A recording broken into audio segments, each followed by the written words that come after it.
చీకుతూ పడుకునే వటపత్రశాయి ఏమీ తెలియని వాళ్ళ ఈ వృద్ధ గోపకాంతల యొక్క తొడల మీద పడుకుని నీళ్లు పోయించుకుని ఉక్కిరి బిక్కిరి అయిపోయినట్టు అంటే అందరూ అయ్యో అయ్యో అమ్మ ఏమైనా అవుతుందేమో అని యశోద కంగారు పడుతుంటే లోపల నవ్వుకుంటూ ఎలా పడుకున్నాడో చూడు దొంగ కృష్ణుడు. అన్నమాచార్యులు వారైతే అన్నారు, సతులు దొంగ నీవని సతులు పొంగుచున్నారా ముంగిటారాడరా మోహనాకారా అని. ఏమంటే మూర్తి గారు నాకు పాడడం రాదు, అయినా ఆనందంలో పడేస్తున్నాను అనమాట. సరే, అందుచేత వీళ్ళందరూ ఆ పిల్లవాడిని తీసుకొచ్చి అంత పొంగిపోతున్నారు. పొంగిపోయి ఆఖరికి ఆ పిల్లవాడిని తీసుకెళ్లి ఓ ఉయ్యాల్లో పడుకోబెట్టారు. వాడికి ఒళ్ళంతా సాంబ్రాణి వేసేశారు. వేసేసి ఊపుతున్నారు అందరూ కలిసి. ఓ పట్టాన ఊపుతారా పసిపిల్లలు పుడితే? ఇంతలో ఎవరో అమలక్కి వస్తుంది. వాడికి నిద్ర పట్టే వాళ్ళకి ఇలా తీసి ఆ వాళ్ళ నాన్న పోలికేనే ఆ గిరజాల జుత్తు వాడను అంటుంది. అనేటప్పటికీ ఒక ఆవిడ ఉంటుంది, ఏమీ లేదు అంతా మా అమ్మాయి పోలికే అంటుంది. కూతుర్ని వెనకేసుకు రాకో మా అబ్బాయి పోలికే అని ఒక ఆవిడ అంటుంది. వీళ్ళ అరుపులకి వీళ్ళ నవ్వులకి వాడికి తెలివి వచ్చేస్తుంది. వాడు మళ్ళీ ఇలా పత్తికాయలా గుడ్లిప్పుతాడు. పడుకోనివ్వండి అమ్మా అంటుంది ఆ తల్లి వచ్చి. పాప ఆవిడ ప్రేమ. మళ్ళీ ఆ ఉయ్యాల ఊపుతుంటారు. జోజో కమలదలేక్షణ జోజో మృగరాజ మధ్య జోజో కృష్ణ జోజో పల్లవక రపద జోజో పూర్ణిందు వదన జోజో యనచున్. ఆ పిల్లవాడిని ఉయ్యాల లూపుతున్నారట. జోజో కమలదలేక్షణ, తామర పువ్వు యొక్క రేకులు ఎలా ఉంటాయో అటువంటి కన్నులున్నవాడా. జోజో కమలదలేక్షణ జోజో మృగరాజ మధ్య, సింహము యొక్క నడుము ఎలా ఉంటుందో అటువంటి సన్నని నడుమున్నవాడా. జోజో మృగరాజ మధ్య జోజో కృష్ణ. మీకు అనుమానం రావచ్చు, అదేమిటండి పేరు పెట్టలేదు కదా ఎలా పిలిచారు కృష్ణుడని. కృష్ణ శబ్దం నిరతిశయ ఆనంద స్వరూపము. ఆయన్ని చూసేటప్పటికి వాళ్ళకి ఆనందం వచ్చింది. అందుకే అమ్మవారికి కూడా కృష్ణ అని పేరు. జోజో కమలదలేక్షణ జోజో మృగరాజ మధ్య జోజో కృష్ణ జోజో పల్లవక రపద జోజో పూర్ణిందు వదన జోజో యనచున్. ఆ పిల్లవాడిని ఓహో ఉయ్యాలలు ఊపేస్తున్నారట. ఊపేస్తుంటే ఆయన మాత్రం ఎంతసేపు ఊపినా 7ంటికి నీళ్లు పోసి పడుకోబెట్టినా చలికాలం పొగమంచని చెప్పి సూర్యుడు వచ్చిన తర్వాత వేడి నీళ్లు పోసి సాంబ్రాణేసి ఓ పట్టుపంచ కట్టి చక్కగా పడుకోబెడితే అన్నీ వింటాడు, అన్ని పాటలు వింటాడు, అన్నీ చేస్తాడు. అమ్మయ్య నిద్రపోయాడేమో అని ఇలా ఉయ్యాలా తీసి చూసేటప్పటికి బోసినవ్వు నవ్వి గుడ్లు తెరిచి ఉంచుతున్నాడు. ఏట్రా ఈ పిల్లాడు నిద్రపోడేమిట్రా అని తల్లిదండ్రులకు అదో పెద్ద బెంగ. మీరు యూజువల్గా ఒక కంప్లైంట్ వింటుంటారు, మా అమ్మాయి కొద్దిగా పాడైపోయిందండి, వాడు ఏమిటో రాత్రిళ్ళు లేచి ఆడుకుంటాడండి అంటారు తల్లి. ఎంత చిత్రంగా ఉంటాయో ఆ కంప్లైంట్లు పిల్లల గురించి. వాడు రాత్రిళ్ళు ఆడడం ఓ పెద్ద కంప్లైంట్. ఎందుకంటే వాడు ఆడుతాడు, వీళ్ళు నిద్రపోయారనుకోండి వాడు స్విచ్ బోర్డులో వేలెడతాడు. అందుకని వాడిని అలా కాపలా కాయాల్సిందే. అంత నిజంగా తల్లి ప్రేమ లేకపోతే ఎక్కడ పెరుగుతారండి పిల్లలు. నిద్ర కూడా మానేసి ఆ పిల్లల్ని కాపాడుకుని ఈయన ఎక్కడ లేచి అరుస్తాడో, రేపు మళ్ళీ ఆఫీస్కి వెళ్ళాలి, ఏమిటో వాడు అల్లరి, నువ్వు బానే ఉంది నీ ఆటలో నిద్రపుచ్చంటాడు. నిద్రపుచ్చంటే ఇప్పుడు చేతిలో ఉందా?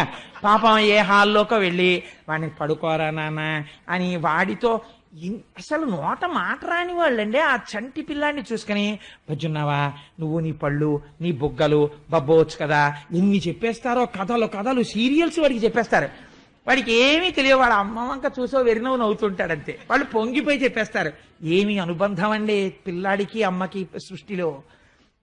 అలా తీసుకొచ్చి ఆ పిల్లాన్ని ఊపితే ఎంతకీ నిద్రపోడు. ఏమిటి నిద్రపోడు, ఎంత జో కొట్టినా నిద్రపోడు అనుకుని అందరూ రాను జోకడితే నిద్రపోతాడమ్మా అని ఓ జో జో జో జో జో అచ్యుతానంద జో జో ముకుంద అంటుండడం, కొడుతుండడం. ఆయన వీపు మండిపోతోంది. ఇలా దెబ్బలు తినడం ఎప్పుడూ లేదు. కూర్మావతారంలోనైనా దురద తీరలేదు. కానీ ఇదెక్కడి గొడవరా, ఇలా కొట్టేస్తున్నారు, ఎందుకు కొడుతున్నారు వీళ్ళు, ఏమిటి అసలు ఈ జోజో అన్న మాటకు అర్థం ఏమిటని ఆలోచించాట. అప్పుడు ఒక్కసారి ఇదేదో వెంకటాచలంలో చేస్తుంటారు రోయ్ అని అప్పుడు గుర్తు తెచ్చుకున్నాడు. అన్నమాచార్యులు వారు గుర్తొచ్చారు. ఆ ఉయ్యాల్లో పెట్టి ఊపేవాడు మహానుభావుడు. జో వచ్చుతానంద జో జో ముకుంద అని. అందుకని నన్ను నిద్రబొమ్మంటున్నారులా ఉంది. నాకేమో నిద్ర తెలియదు. లోకములు నిదురపోవగత నిదురింపని శుభగుడు రమణుల్ జోకొట్టి పాడ నిదురన్ గైకొనులీల ఊరకుండె కన్ను తెరవకయున్. ఓహో, ఈ లోకంలో అలవాటుంది, నిద్రపోతారు. నిద్రపోతున్న వాణ్ణి కూడా రక్షించడానికి కళ్ళు తెరుచుకుని ఉండడం నాకు అలవాటు. కళ్ళు మూసుకుంటే నిద్రపోయాడు అనుకుంటారు ఈ లోకంలో. అమ్మయ్యో, ఈ వీపు మంట తగ్గాలంటే కనురెప్పలు మూసేస్తానని నిద్రపోయిన వాడిలా ఇలా కనురెప్పలు వేసేసేట. అమ్మయ్యా స్వామి పడుకున్నారనుకున్న ఆ ఉయ్యాల అక్కడ అలా ఉంచి పడుకున్నాడమ్మా నీ పిల్లాడు. అయ్య బాబోయ్ ఇంత ఊపితే కానీ పడుకోడేమిటమ్మా అని పాపం ఆ యశోదని తిప్పి ఆవిడ పొంగిపోయి నా కొడుకు కదా ఏడవకుండా అలా ఆడుకుంటుంటాడు అని జాగ్రత్తగా పిల్లాడు నిద్రపోయాడో లేదో మళ్ళీ వాడు ఏడవకుండా తలవేపు ఉన్న ఉయ్యాల గుడ్డ మెల్లిగా ఇలా తీసి దొంగలా చూస్తారు. వాడు ఇలా కళ్ళు విప్పుతాడు, హడిలిపోతాడు ఇదేమిటని. వాడు విప్పకుండా అలాగే పడుకున్నాడు ఆవిరి బొట్టుతోటి. ఆయన కళ్ళు మూసుకున్నాడు, ఆయనకి నిద్ర అలవాటు లేదు. హరివరాసనం అనేటప్పటికి పడుకున్న అయ్యప్ప స్వామి పడుకున్నారని తలుపు లేచినట్టు. కాబట్టి పడుకున్నారు కదా స్వామి, ఇంకెందుకు రేపు చెప్పుకుందాం మిగిలిన కథ. కాబట్టి ఇవాళ స్వామి నామం ఒక్కసారి మనందరం సంతోషంగా స్వామి నామాన్ని ఆవిష్కరిద్దాం. విరజాతీర్థస గోవింద, కాంచనాంబరధర గోవింద, కరుణాసాగర గోవింద,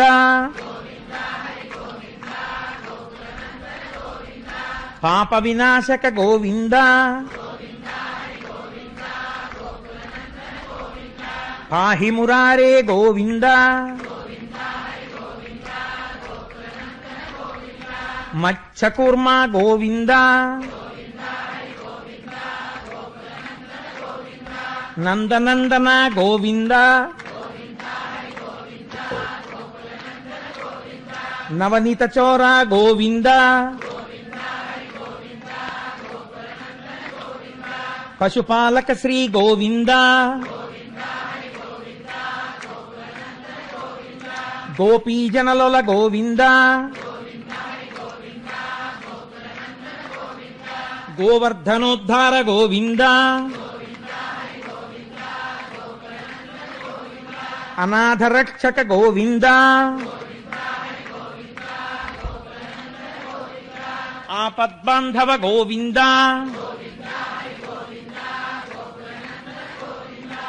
ఏంటే దశమి ఏకాదశుల సంగమం కృష్ణ జననం విన్నారు. ఇంకిక్కడి నుంచి దశమ స్కంధం ఉర్రూ తొలుపుతుంది. కృష్ణ జననం జరిగింది కాబట్టి దశమస్కంధం వినడమే జీవితంలో మహత్తరమైనటువంటి విషయం.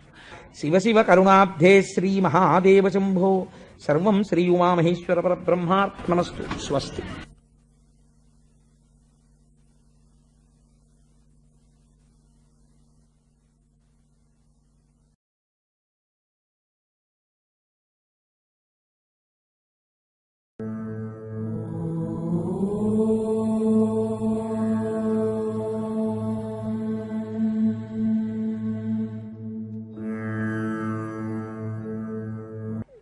దేవో దేవకీనందనోయం జయతు జయతు కృష్ణో వృష్ణివంశ ప్రదీపః జయతు జయతు మేఘశ్యామల కోమలాంగో జయతు జయతు పృథ్వీ భారనాశో ముకుందః.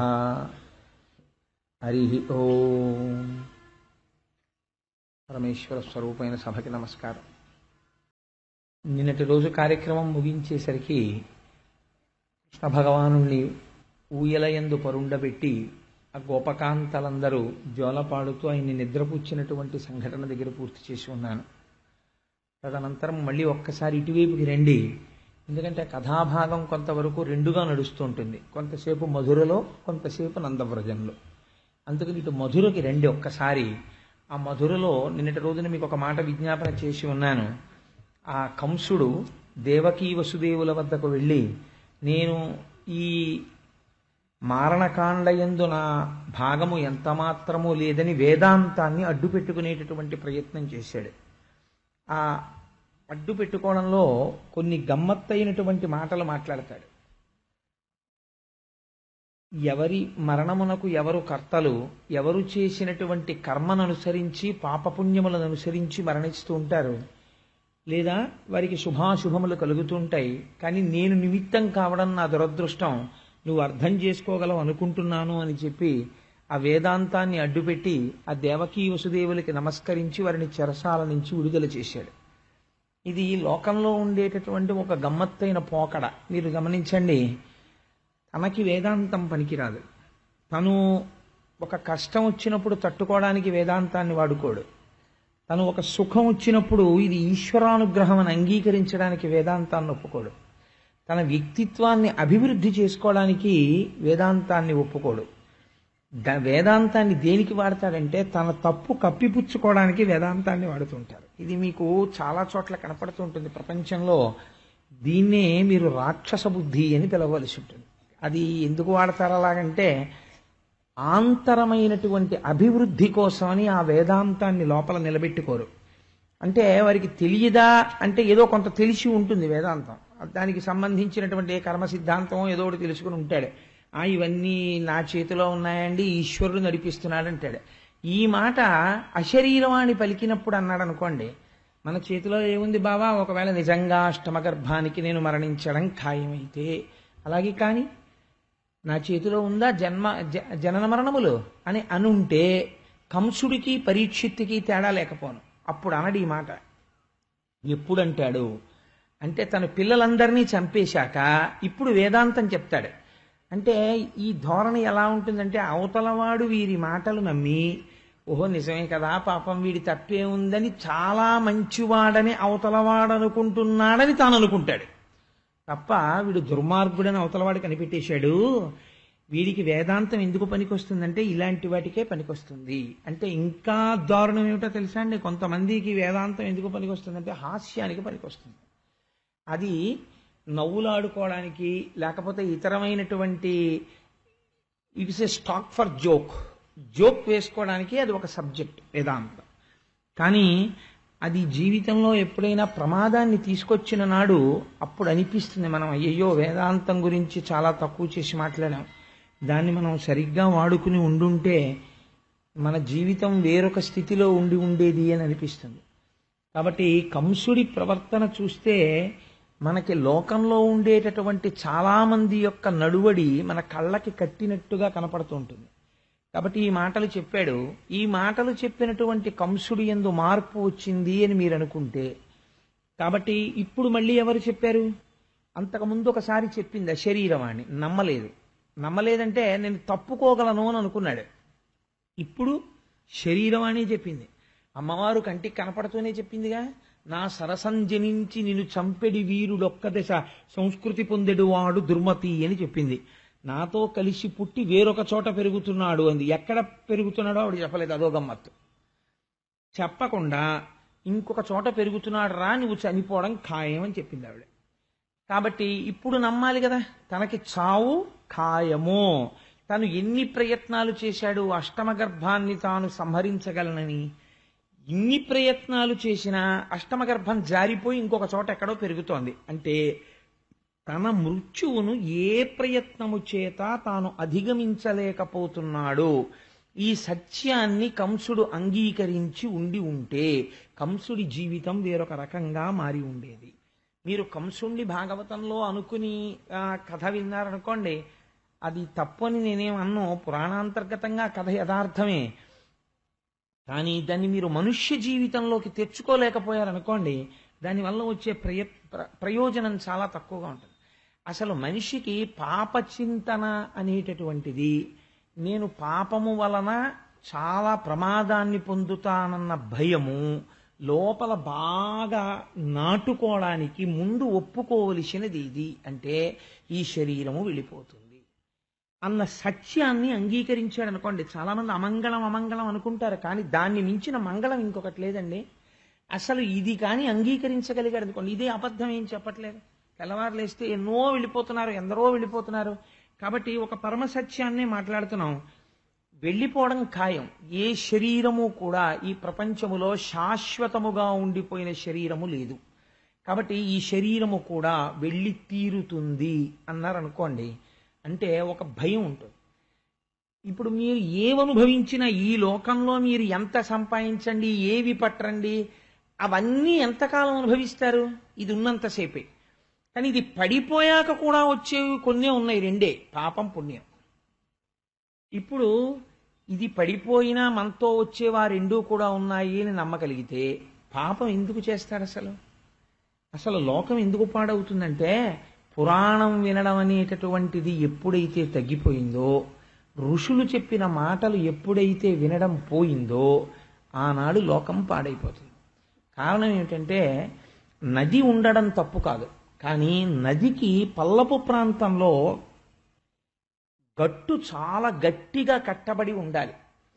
పల్లపు ప్రాంతంలో గట్టు కట్టలేదనుకోండి నదికి, అది నది యొక్క దోషం కాదు. ఆ నది పొంగి పొర్లుతుంది వర్షాకాలంలో. అప్పుడు దాని స్వభావం ఊళ్ళని ముంచెత్తుతుంది.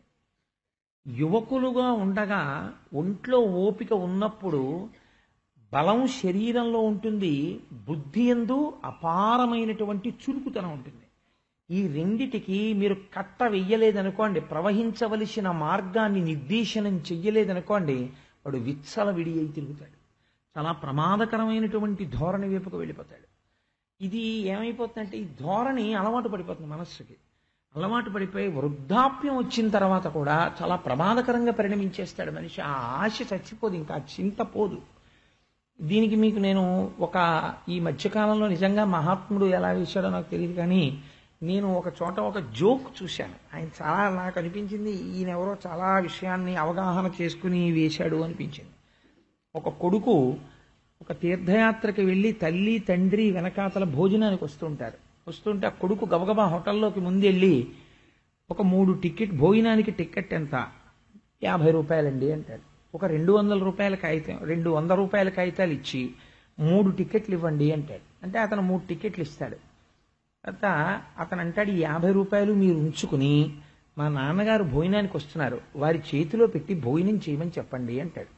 అంటే ఎందుకు అలా ఏం చెప్పక్కర్లేదు, ఆ 50 రూపాయలు మీరు తీసేసుకోండి, 50 రూపాయలే టికెట్, మీ ముగ్గురికి కొన్నారు కదా, మీ నాన్నగారి చేతిలో పెట్టి భోజనం చేయమని అడగడం ఎందుకు అంటే, మా నాన్నగారికి ఏదో ఒకటి చేతిలో పెట్టకపోతే భోజనం కూడా చేసే అలవాటు లేదు, అలా అలవాటు పడ్డాడు జీవితంలో అని చెప్పాడు కొడుకు. అంటే మీరు ఆలోచించండి అతని జీవితం, అతని ఉద్యోగం ఎలా గడిచిందో. కాబట్టి అన్నం కూడా ఉత్తినే పెడితే తినడవు, అవతల వాడు ఏదైనా చేతిలో పెట్టి తినమంటే తింటాడు. ఆ స్థితికి వచ్చాడు. ఇప్పుడు వాడు ఉన్నట్ట ఊడిపోయినట్ట అంటే సంస్కృతి యందు మరణించాడు, శరీరము చేత జీవించి ఉన్నాడు. ఇది కంసబుద్ధి. మీకు కంసుడు ఎక్కడో కనపడ్డండి, సిటీ బస్సులో, ఆర్టీసీ బస్సులో, రైల్వే స్టేషన్లో, ట్రైన్లో, ఆఫీసులో, ప్రతి చోట కనపడుతూనే ఉంటాడు. అలా కనపడే వాళ్ళందరూ కంసులే. ఆ మన ప్రవృత్తిని మార్చుకోనంత కాలం వాడు కృష్ణుడు కాలేడు, కంసుడుగానే ఉండిపోతాడు.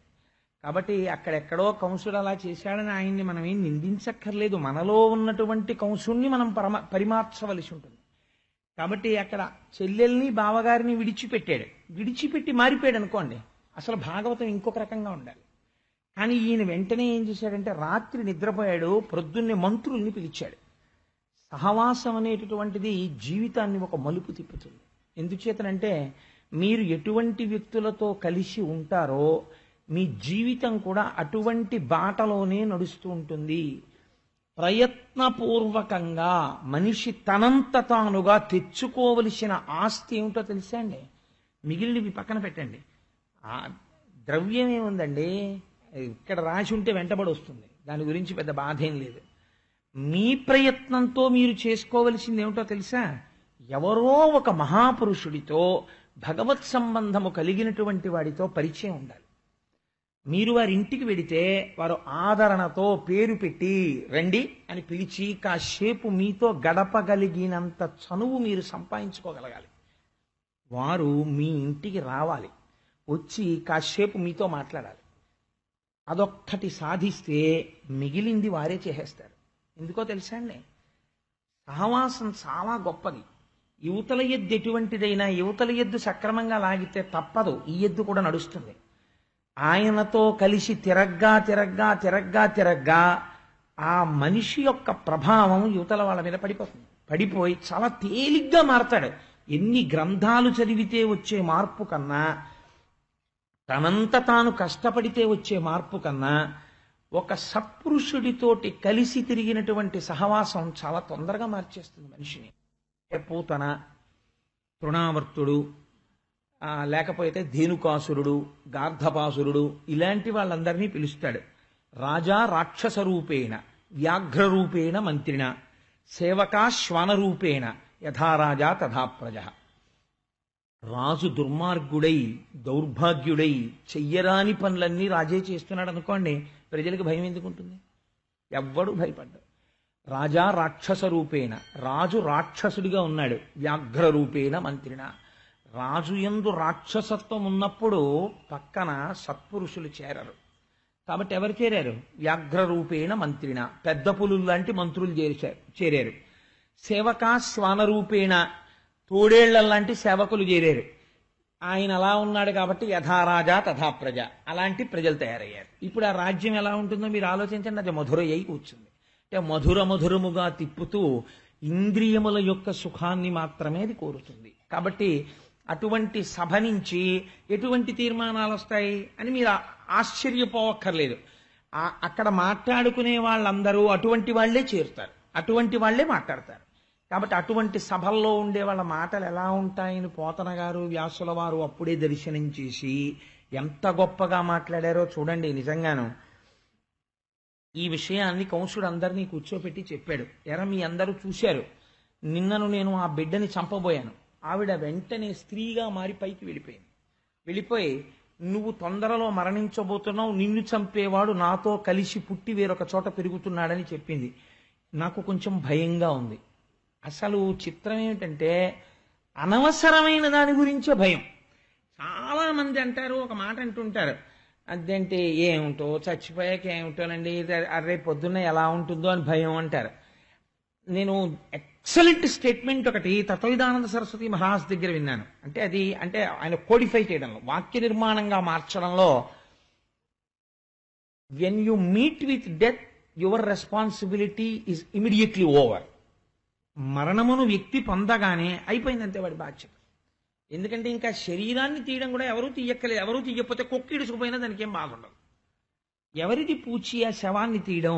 తన పూచి కానే కాదు, ఇంకా తాను చేసేది ఏదీ లేదు, అన్నిటికీ ఫుల్ స్టాప్ పడింది. తన శరీరం కూడా తాను తీయక్కర్లేదు. ఇలా పడుకున్నావేమిట్రా, ఒంటి మీద బట్ట కూడా సరిగ్గా లేకుండా అని అడిగేవాడు ఉండొచ్చు పడుకున్నప్పుడు. చచ్చిపోయిన తర్వాత అదేమిట్రా ఆ శవం అలా ఉండొచ్చా అండి, అలా చచ్చిపోయాడు ఏంటండి ఆయన ఎవడు అడగడం. ఆ చావు ఆయన చేసుకున్న పాప ఫలితము అలా వచ్చిందంటారు అంతే. కానీ కాబట్టి ఇప్పుడు ఆ శవానికి సంబంధించినటువంటి ఉత్తర క్రియలన్నీ ఎవరివి? ఇంకోళ్ళవి. దాని గురించి అసలు నీకు వర్రీ ఎందుకు? అసలు అనవసరపు విషయం అది నీ సబ్జెక్టు కానే కాదు. దాని గురించి వర్రీ అవుతూ ఉండడం ఎంత అనవసరపు వర్రీ చూడండి అది. కాబట్టి ఇప్పుడు ఆయనకి భయం అంతా ఎక్కడంటే మరణం రాకూడదని. ఎంత భయపడినా వచ్చి తీరుతుంది కదా. కాబట్టి మీరు దాన్ని అంగీకరించగలిగారనుకోండి సంతోషం. ఒక సత్యాన్ని అంగీకరించగలిగితే, సర్వీసులో జాయిన్ అవగానే ఒక విషయం తెలుసు, నాకు 60 ఏళ్ళు వస్తే నేను రిటైర్ అయిపోతాను. నేను ఏసీ 2 టైర్ రిజర్వేషన్ చేయించుకున్నా, నేను కాకినాడలో ఎక్కాక నాకు తెలుసు నేను తిరుపతి వస్తే దిగిపోతాను ట్రైన్లోంచి అని. నేను మా తమ్ముడింటికి వెళ్ళి 4 రోజులు ఉంటే నన్ను వాడు ఎంత పువ్వుల్లో పెట్టి చూసినా మా అన్నయ్య వచ్చాడని పొంగిపోయి, నేను కూడా మర్చిపోయినటువంటి, నాకు ఏవిష్టమో వాడు పట్టుకొచ్చి మా మరదలతో వండించి పెడుతుంటే నేను మనుగుడు పల్లుళ్ళ మా తమ్ముడింట్లోకి వచ్చిన హాయిగా తిన్నప్పుడు కూడా నాకు తెలుసు 4 రోజుల తర్వాత నేను వెళ్ళిపోతాను ఇక్కడి నుంచి. ఇవన్నీ అంగీకరిస్తావు, పరమసత్యాన్ని అంగీకరించావు, అక్కడ అజ్ఞానం వస్తుంది కదా. కాబట్టి వాడు అంగీకరించకపోవడంలో ఉంది అజ్ఞానం అంతా. అది కంసుడి ఎందే అంటే పొరపాటు. 10 మాటలు నేను ఆ విషయాన్ని సభ యందు పెట్టాను. కాబట్టి ఈ సేవకులందరూ ఏమంటున్నారు? అజ్ఞానులైన వాళ్ళందరూ ఏం మాట్లాడతారంటే ఇదే మాట్లాడతారు. సంస్కారం వైపుకి నడపరు. ఋషులు మాత్రమే సంస్కారం వైపుకి నడుపుతారు. గురువు ఒక్కడే సంస్కారం వైపుకి నడుపుతాడు. కాబట్టి వాళ్ళన్నారు, ఇట్లయిన దడయ నీటికి పట్టణముల మందలందు పల్లెల నెల్లన్ పుట్టిడి పెరిగిడి శిశువుల పట్టి వధించదము మమ్ము పంపు మధీష. ఈ మాత్రానికి భయపడిపోతారేంటండి రాజుగారు, భలేవారే. మీ ధాటికి బ్రహ్మ దగ్గరో విష్ణు దగ్గరో పరమశివుడి దగ్గరో దేవతలందరూ దాక్కున్నారు వెళ్ళి. మీ శక్తి అంటే మామూలుదా? ఏది? మీరు ఒక్క ఉత్తరం ఇవ్వండి మాకు, మేమేం చేస్తామో తెలుసా? పట్టణాలు, పల్లెలు, జనపదాలు, మందలు ఇవన్నీ తిరిగేసి కొత్తగా పుట్టిన పిల్లల్ని, పళ్ళొస్తున్న పిల్లల వరకు చంపేస్తాం. ఇంకెక్కడ పెరుగుతున్నాడు అంటే, ఇప్పుడు ఈ భయం ఇంతకు ముందు ఎక్కడి వరకు వెళ్ళింది? మొట్టమొదటి భయం 8వ కొడుకుని చంపుతాను చాలు. ఆ తర్వాత ఎక్కడి వరకు వెళ్ళింది? ఎందుకైనా మంచిది 1వ వాడి నుంచి చంపేస్తాను. ఆ తర్వాత ఎక్కడికి వెళ్ళింది? ఊళ్ళో వాళ్ళందరినీ చంపేస్తాను. ఎంత ఆశ్చర్యం చూడండి. ఇవన్నీ ఎందుకు? తనొక్కడు బతికిపోవడానికి. బ్రతికాడా కంసుడు ఇన్ని చేస్తే. కాబట్టి ఒత్తికొనుచురాని జనదెత్తిన రోగముల రిపుల ఇంద్రియములను ఉత్పత్తి సమయముల చెరుపక మెత్తన కారాదు రాదు మీద జయించు. ఇదే వేదాంతం చెప్పడం అంటే. చాలా ఆశ్చర్యంగా ఉంటుందండి. రాక్షసులు చెప్పిన వేదాంతం నిజంగా ఎవ్వరూ చెప్పలేరు. అంత బాగా చెప్తారు వాళ్ళు వేదాంతం. కానీ వచ్చిన దోషం వల్ల ఎక్కడంటే ఎప్పుడెప్పుడు వాళ్ళకి ప్రయోజనం కలగాలో అప్పుడప్పుడు చెప్తారు ఆ వేదాంతం. వాళ్ళ ఆచరణలో పెట్టదాన్ని. కాబట్టి ఇప్పుడు వాళ్ళు ఏం చెప్పారో తెలుసా అండి? రాజా, మూడింటిని ఉపేక్షించకూడదు. ఏమిటో తెలుసా? రోగం మొదలైంది శరీరంలో అని తెలియగానే బాగా ఎదగని చూద్దాం అనకూడదు. రోగం పుట్టగానే డాక్టర్ గారి దగ్గరికి వెళ్ళి దాన్ని ఆప్ చేసేయాలి, ఇంకా పెరగకుండా చేయాలి. రెండోది దేన్నో తెలుసా? శత్రువుని. పెరగని చూద్దాం అనకూడదు, శత్రువు అని తెలిస్తే చంపేయాలి. మూడోది ఎవరో తెలుసా? ఇంద్రియాలని. ఇంద్రియాల యొక్క సుఖాలకి శరీరాన్ని అలవాటు పడనివ్వకూడదు. ఇంద్రియాల సుఖాలని అడుగుతుంటేనే ఇంద్రియాలని నిగ్రహించాలి. వాడు నిజంగా ఈ విషయం వాడికి వంట పట్టిందనుకోండి ఇంద్రియాల గురించి, పిల్లల్ని ఎందుకు చంపుతాడండి వాడు? చెప్పడానికే పనికొచ్చే వేదాంతం ఇది రాక్షసులకి. కాబట్టి ఆయన ఏం చేశాడు అంటే, అందుకే ఒక మాట అంటారు పెద్దలు, పరోపదేశ వేళాయాం సర్వే వ్యాసపరాశరాహ. ఇంకొకటికి చెప్పమంటే ప్రతివాడు వ్యాసుడు పరాశరుడే. నాలాగా అనుష్ఠానంలోకి తెచ్చుకోవలసి వచ్చింది అనుకోండి, తాను చెప్పిన విషయాన్ని తను ఆచరణలో పెట్టడానికి ధైర్యం కావాలి మనిషికి. దానికి దీక్ష ఉండాలి. అది ఉన్నవాడు తప్ప ఆచరణలో పెట్టలేడు. ఎవడు పెడుతున్నాడో వాడు ధన్యుడు. ధన్యత్వం పొందేది ఆచరణ చేత, నోటి మాట చేత కాదు. కాబట్టి మనం ఈ మూడింటిని ఉపేక్షించకూడదు. కాబట్టి రోగం లాంటిది, ఇంద్రియ లౌల్యము లాంటిది. కాబట్టి శత్రువులు, కాబట్టి పిల్లలందరినీ చంపేస్తాం. మాకు ఆనతి. ప్రధానమైన శత్రువు నువ్వు గతంలో కాలనేమిగా ఉండగా శ్రీ మహావిష్ణువు సంహరించాడు నిన్ను. రాజా, నీకు ఒక గొప్ప రహస్యం చెప్పేస్తాను ఇవాళ. ఇప్పటికీ కూడా నిన్ను పిల్లడి రూపంలో వచ్చి ఎవరు చంపుతారో తెలుసా? విష్ణువే చంపుతాడు. విష్ణువు యొక్క మూలాన్ని తీసేసామనుకో, విష్ణువుకి శరీరం ఉంటుంది కదా. చంపేయడం అంటే ఏంటంటే శరీరాన్ని చంపేయడం. ఆత్మను ఎవడు చంపలేడు.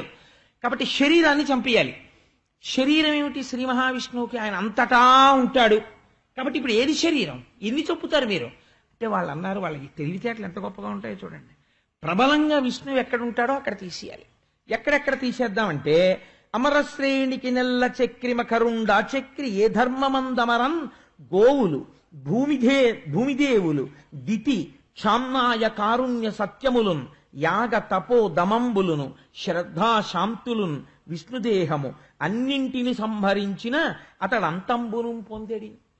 ఎవరెవరు సత్యం మాట్లాడుతున్నారో, ఎవరు జపం చేస్తున్నారో, ఎవరు ఈశ్వరుణ్ణి నమ్ముతున్నారో, ఎవరు ప్రశాంతంగా ఉంటున్నారో, ఎవరు తపస్సు చేస్తున్నారో, అగ్నికార్యం చేస్తున్నారో, ఎవరు వేదం చదువుకుంటున్నారో, ఎక్కడ ఆవులున్నాయో, ఎక్కడ దూడలున్నాయో, ఎక్కడెక్కడ హోమాలు జరుగుతున్నాయో వీటన్నింటినీ నాశనం చేసేస్తే విష్ణు అన్నవాడు లేకుండా పోతాడు. అప్పుడు ఇంకా మనకు అసలు శత్రువేడి. అందుకని ఇవన్నీ కూడా నాశనం చేసేస్తాం ప్రభో, మాకు అనుజ్ఞ ఇవ్వండి అన్నారు. ఇప్పుడు పిల్లలను చంపడం కూడా అయిపోయింది. ఎక్కడికి వెళ్ళాడు అంటే ఈ పాపానికి అసలు అంతు లేదు. ఎంత స్థితికి వెళ్ళిపోతున్నాడో చూడండి. రాక్షసత్వం అనేది మీరు బాగా గుర్తుపెట్టుకోండి, పుట్టుక యందు లేదు. కంసుడు పుట్టుక చేత ఇంత రాక్షసుడు కాడు. రాక్షసత్వము దేని నుంచి వస్తోంది? అంగీకరించవలసిన సత్యమును అంగీకరించకపోవడంలో రాక్షసత్వం వస్తుంది మనిషికి. సత్యమును అంగీకరించాడు అనుకోండి, దైవత్వం వస్తుంది. ఇప్పుడు నా వల్ల ఒక పొరపాటు జరిగింది అనుకోండి, ఉత్తర క్షణం నేను అమ్మా నన్ను క్షమించండి అమ్మా, నాది పొరపాటు అయింది అని అనుకోండి, దేర్ ఎండ్స్. అవతల వాళ్ళు ఒకవేళ నేను క్షమార్పణ చెప్పినా, నన్ను నిందించారనుకోండి, నింద చేసినా, నిజమే నా వల్ల పొరపాటు జరిగింది కదా, నేను క్షమార్పణ చెప్పిన వారికి ఎంత బాధ కలిగిందో నన్ను అంటున్నారు, కాబట్టి ఇది నాకు ఆశీర్వచనమగుగాక అని నేను తల ఉంచుకున్నాను అనుకోండి, ఒక 10 నిమిషాలు నా యందు దైవత్వం ఉంటుంది.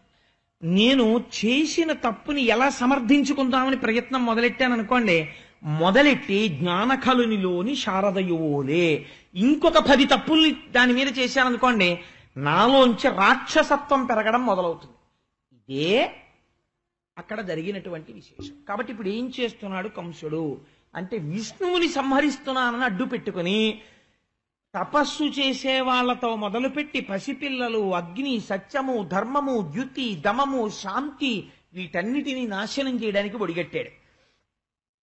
ఇప్పుడు వాళ్ళు ఏం చేస్తున్నారు అంటే ఇలాంటి స్థానాలు ఏమున్నాయో అలాంటి వాటిని వెతికి వెతికి చంపేస్తున్నారు. ప్రతి ఊరు రావడం, ప్రతి ఊరు వచ్చి ఈ ఊళ్ళో ఇతపూర్వము యజ్ఞం చేసిన వాళ్ళెవరు పేర్లు చెప్పండి అని రాసుకోవడం. యజ్ఞాలు చేసిన వాళ్ళెవరు, యజ్ఞానికి సహకారం చేసిన వాళ్ళు, దానికి కాంట్రిబ్యూషన్లు ఇచ్చిన వాళ్ళు, రిసీట్ పుస్తకాల కౌంటర్ ఫైల్స్ తీయడం, తీసి వాళ్ళని చంపేయడం. ఇంతకుముందు ఈశ్వరుణ్ణి ద్వేషించిన వాడెవడు, ప్రసాదం పెడితేనే తిన్నవాడెవడు, తిననన్నవాడెవడు, ఏ ఈశ్వరుడి అనుగ్రహంతో పుట్టాడో, ఏ ఈశ్వరుడి అనుగ్రహంతో పెరిగాడో ఆ ఈశ్వరుణ్ణి తిడుతున్నవాడెవడో వాడికి పూలదండేయడం. కాబట్టి ఇప్పుడు ఏమవుతుంది అంటే అదే రాక్షస రాజ్యము. కాబట్టి ఏమవుతోంది, అలాంటి ప్రవృత్తి పెరిగిపోయింది. వేదాన్ని నిరసించేవాళ్ళు, భగవంతుడిని ద్వేషించేవాళ్ళు, యజ్ఞయాగాది క్రతువుల్ని ధ్వంసం చేసేవాళ్ళు పెరుగుతున్నారు.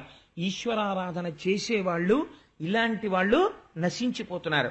ఇది చేస్తే ఏమైంది అంటే తన అంతరించవలసిన కాలము తనకి దాపురించుచున్నది. పాపం బాగా జరిగితే తప్ప ఈశ్వరుడు సంహరించడు. ఒకరి సర్టిఫికెట్ని బేస్ చేసుకుని ఆయన ఎవరిని చంపడు. ఆయన చూస్తాడు. పాపము పండిపోతే ఇంకా ఎన్ని అవకాశాలు ఇచ్చినా మారకపోతే అప్పుడు తీసేస్తాడు. వెదకి వెదకి దైత్యవీరులు సాధుల ననప వారి బలములనిగిపోయే, యశము సిరియు ధర్మమాయువు భద్రంబు ఆర్యహింస చేత అణుగు కాదే. నాకైతే అనిపిస్తుంది చిన్నపిల్లలు ఏ 3వ క్లాస్కో 4వ క్లాస్కో వచ్చినటువంటి మనవలు ఇంట్లో ఉన్నటువంటి ప్రతి ఇంట్లో తాతగారు ఈ పద్యాన్ని రాసి వాడు పడుకునేటటువంటి బెడ్రూమ్లో పోతనగారి భాగవతంలో కొన్ని పద్యాలు పిల్లల బెడ్రూమ్లో అంటించాలి. అసలు అంటిస్తే వాడు వచ్చిరాని తెలుగుతోటి ఇది చదివి తాతయ్య గారండి ఈ పద్యానికి అర్థం ఏమిటండి అని ఏదో ఒక రోజున అడుగుతాడు. అడిగితే ఎంత గొప్ప పద్యమో చూడండి. వెదకి వెదకి దైత్యవీరులు సాధుల ననప వారి బలములడగిపోయి, భగవంతుణ్ణి నమ్ముకుని సద్బుద్ధితో ప్రవర్తించేటటువంటి మంచివాణ్ణి, గట్టిగా నోరెత్తని వాణ్ణి చేతకానితనంగా భావించి వాళ్ళని చంపితే ఎవరి బలం పోయింది? అవతలవాడి బలం పోలేదు, తన బలం నశించిపోయింది. కేవలం అదొకటే పోలేదు, ఏమేం పోతాయి దానివల్ల? యశము, కీర్తి నశించిపోతుంది, సిరియు ఐశ్వర్యం పోతుంది, ధర్మము తప్పిపోతుంది, ఆయువు అకాల మరణం వచ్చేస్తుంది ఈశ్వరుడి యొక్క ఆగ్రహం చేత, భద్రంబు క్షేమంగా ఉండే స్థితి పోతుంది, ఆర్యహింస చేత అణగు కాదే. నీకవన్నీ ఉండాలంటే భగవంతుణ్ణి నమ్మిన వాళ్లతో మర్యాదగా ఉండడం నేర్చుకో. భగవంతుణ్ణి నమ్మిన వాడి పట్ల నువ్వు అమర్యాదతో ప్రవర్తిస్తే ఈశ్వరుడి ఆగ్రహానికి వెంటనే గురైపోతావు. ఇంకా 5 నిమిషాలు ఆలోచించాడు. తన పట్ల అపచారం చేసిన వాళ్ళని ఉపేక్షిస్తాడు. తనని నమ్మిన వారితో చాలా హాస్యంతో గౌరవం లేకుండా ప్రవర్తించాడు అనుకోండి, ఉత్తర క్షణం బుద్ధి చెప్పేస్తాడు ఈశ్వరుడు. అందుచేత ఆర్యహింస చేత అనగు కాదే, వారి జోలికి వెళ్ళరాదు. పోతన గారు తీర్పు చెప్పారు. అక్కడ మళ్ళీ ఒక్కసారి ఆ డయాస్ మీదకి వెళ్ళండి. నందవ్రజంలో కృష్ణ భగవానుడు పెరుగుతున్నారు. పోతన గారు అంటారు, ఆయన అసలు జన్మించవలసినటువంటి అవసరం లేనివాడు. వేదం అంటోంది అజాయమానో బహుధా విజాయతే. జన్మించవలసినటువంటి అవసరము లేనివాడు అనేకమైనటువంటి జన్మలను పొందుచున్నాడు. దేని కొరకు అంటే, ఒకటి భక్తుల పట్ల పొంగిపోయి పనిచేస్తాడు. మీకు నేను ఒక ఉదాహరణ చెప్పనండి, ఎక్కడితో కాదు, భాగవతంలోంచే చెప్తాను. వృష్ణి సుతపుడు ఒక్కసారే తపస్సు చేశారు, 12,000 దివ్య సంవత్సరాలు. నిన్నను చెప్పాను. శ్రీమన్నారాయణుడు ప్రత్యక్షం అయితే నీలాంటి కొడుకు కావాలి అని అడిగారు. ఎన్ని జన్మలు కొడుకుగా పుట్టాడు? 3 జన్మలు పెట్టాడు. ఆయనకు అవసరం ఏమిటి 3 జన్మలు పుట్టవలసిన అవసరం అంటే, ఈశ్వరుడు ఎంత లొంగిపోతాడో చూడండి. ఆ తపస్సుకి లొంగి 3 మాటలు వాళ్ళకి కొడుకుగా పుట్టాడు. అంటే 3 తరాలు వాళ్ళకెవరు? శ్రీమన్నారాయణుడే కొడుకు. కాబట్టి ఇప్పుడు మీరు నన్ను స్మరిస్తూ నన్ను కొడుగ్గా భావన చేస్తూ మోక్షం పొందేయండి అన్నాడు. మీరు కూడా కృష్ణుణ్ణి ఓ కొడుగ్గానో ఓ బంధువుగానో భావన చేసి ఇంట్లో ఒక మూర్తి ఉంటే చాలు, అది మోక్షం ఇచ్చి తీరుతుంది. మీకు ఆ భావన ఉంటే ఆయన యందు. కాబట్టి ఏ పాములెరుగక ఏ పారుమేటికి పశుల కాపరి ఇంట పాము కలిగి, ఏ కర్మయును లేక వెలయునొక్కటికి జాతకర్మంబులు సంభవించే, ఏ తల్లి చనుబాలు ఎన్నడిరుగని ప్రోఢ తల్లి యశోద చనుల పాలు త్రావనిరిగే, ఏ హాని వృద్ధుల నిరుగని బ్రహ్మంబు పొదివిటిలో వృద్ధి పొందనుంది, ఏ తపములనైన ఎలమి పండని పంట పల్లవీజనముల వాడ పండే, ఏ చదువులనైన ఇట్టిట్టిదన రాని అర్థము అవయవముల యందు అందముంది. ఏమి పద్యం అండి పోతన గారు. పరబ్రహ్మం యొక్క కారుణ్యం అంటే ఏమిటో చెప్తున్నారు ఆయన. నేను ఇక్కడ పుట్టలేదే అని ఆయన అనలేదుట. ఆయన ఏమంటున్నారంటే పోతన గారు, ఏ పాములెరుగక ఏ పారుమేటికి పశుల కాపరి ఇంట పాము కలిగే. అసలు జన్మనెత్తవలసినటువంటి అవసరం లేనివాడు జన్మని స్వీకరించినప్పుడు పశువుల్ని కాసేవాళ్ళ ఇంట్లో పుట్టాడు సరికదా. ఏ కర్మయును లేక వెలయునొక్కటికి జాతకర్మంబులు సంభవించే. ఆయనకి ఏ కర్మ లేదు, తాను చేసే పని అన్నది ఆయనకి ఏదీ లేదు, విహిత కర్మాచరణం. అటువంటి వాడికి జాతకర్మ చేస్తున్నారు. ఎంత విచిత్రం. ఆయనకి నామకరణం చేయడం, జాతకర్మ చేయడం, అన్నప్రాశన చేయడం, ఇవన్నీ ఆయనకి చేస్తున్నారు. ఏ తల్లి చనుబాలు ఎన్నడెరుగని ప్రోఢ తల్లి యశోద చనుల పాలు త్రావనిరిగే. ఆయన కన్నా ముందున్నవాడు ఎవడూ లేడు, ఆయన తర్వాత ఉండేవాడు లేడు. కాబట్టి ఆయన ఎప్పుడూ తల్లిపాలు తాగి ఎరగడు. అటువంటి వాడు ఇవాళ ఆశ్చర్యంగా యశోదాదేవి ఒడిలో పడుకుని యశోదాదేవి యొక్క చన్నుల నుంచి స్రవించినటువంటి పాలు త్రాగుతున్నాడు. ఎంత ఆశ్చర్యం! పరబ్రహ్మం యొక్క అనుగ్రహం నిజంగా. ఆ యశోద ఎంత పుణ్యం చేసుకుందో, ఆనాడు పాలిచ్చి పెంచింది. ఈనాడు కూడా యశోదని మీరు చూడాలనుకుంటే వెంకటాచలంలో వెంకటరమణుడి సన్నిధానంలో ఇప్పటికీ పిల్లవాడికి అన్నీ జాగ్రత్తగా వండుతున్నారో లేదో వంటశాలలోకి చూస్తూ ఒకళమాతగా కూర్చున్నది. కాబట్టి ఏ తల్లి చనుబాలు ఎన్నడెరుగని ప్రోఢ తల్లి యశోద చనుల పాలు త్రావనిరిగే, ఏ హాని వృద్ధుల నిరుగని బ్రహ్మంబో పొదివిటిలో వృద్ధి పొందనుంది. ఆయనకి హాని తెలియదు, వృద్ధి తెలియదు. ఆయన ఒకనాడు ఉండడం, ఒకనాడు లేకపోవడం, పెరగడం, తరగడం, ఇలాంటివి ఆయనకేం ఉండవు. అలాంటి వాడు ఆశ్చర్యంగా అమ్మ ఒళ్ళో పెరుగుతున్నాడు రోజు రోజుకి. ఎంత చిత్రమైనటువంటి విషయం. అందుకని ఏ తపములనైన ఎలమి పంటని పంట వల్లవీజనముల వాడ పండే.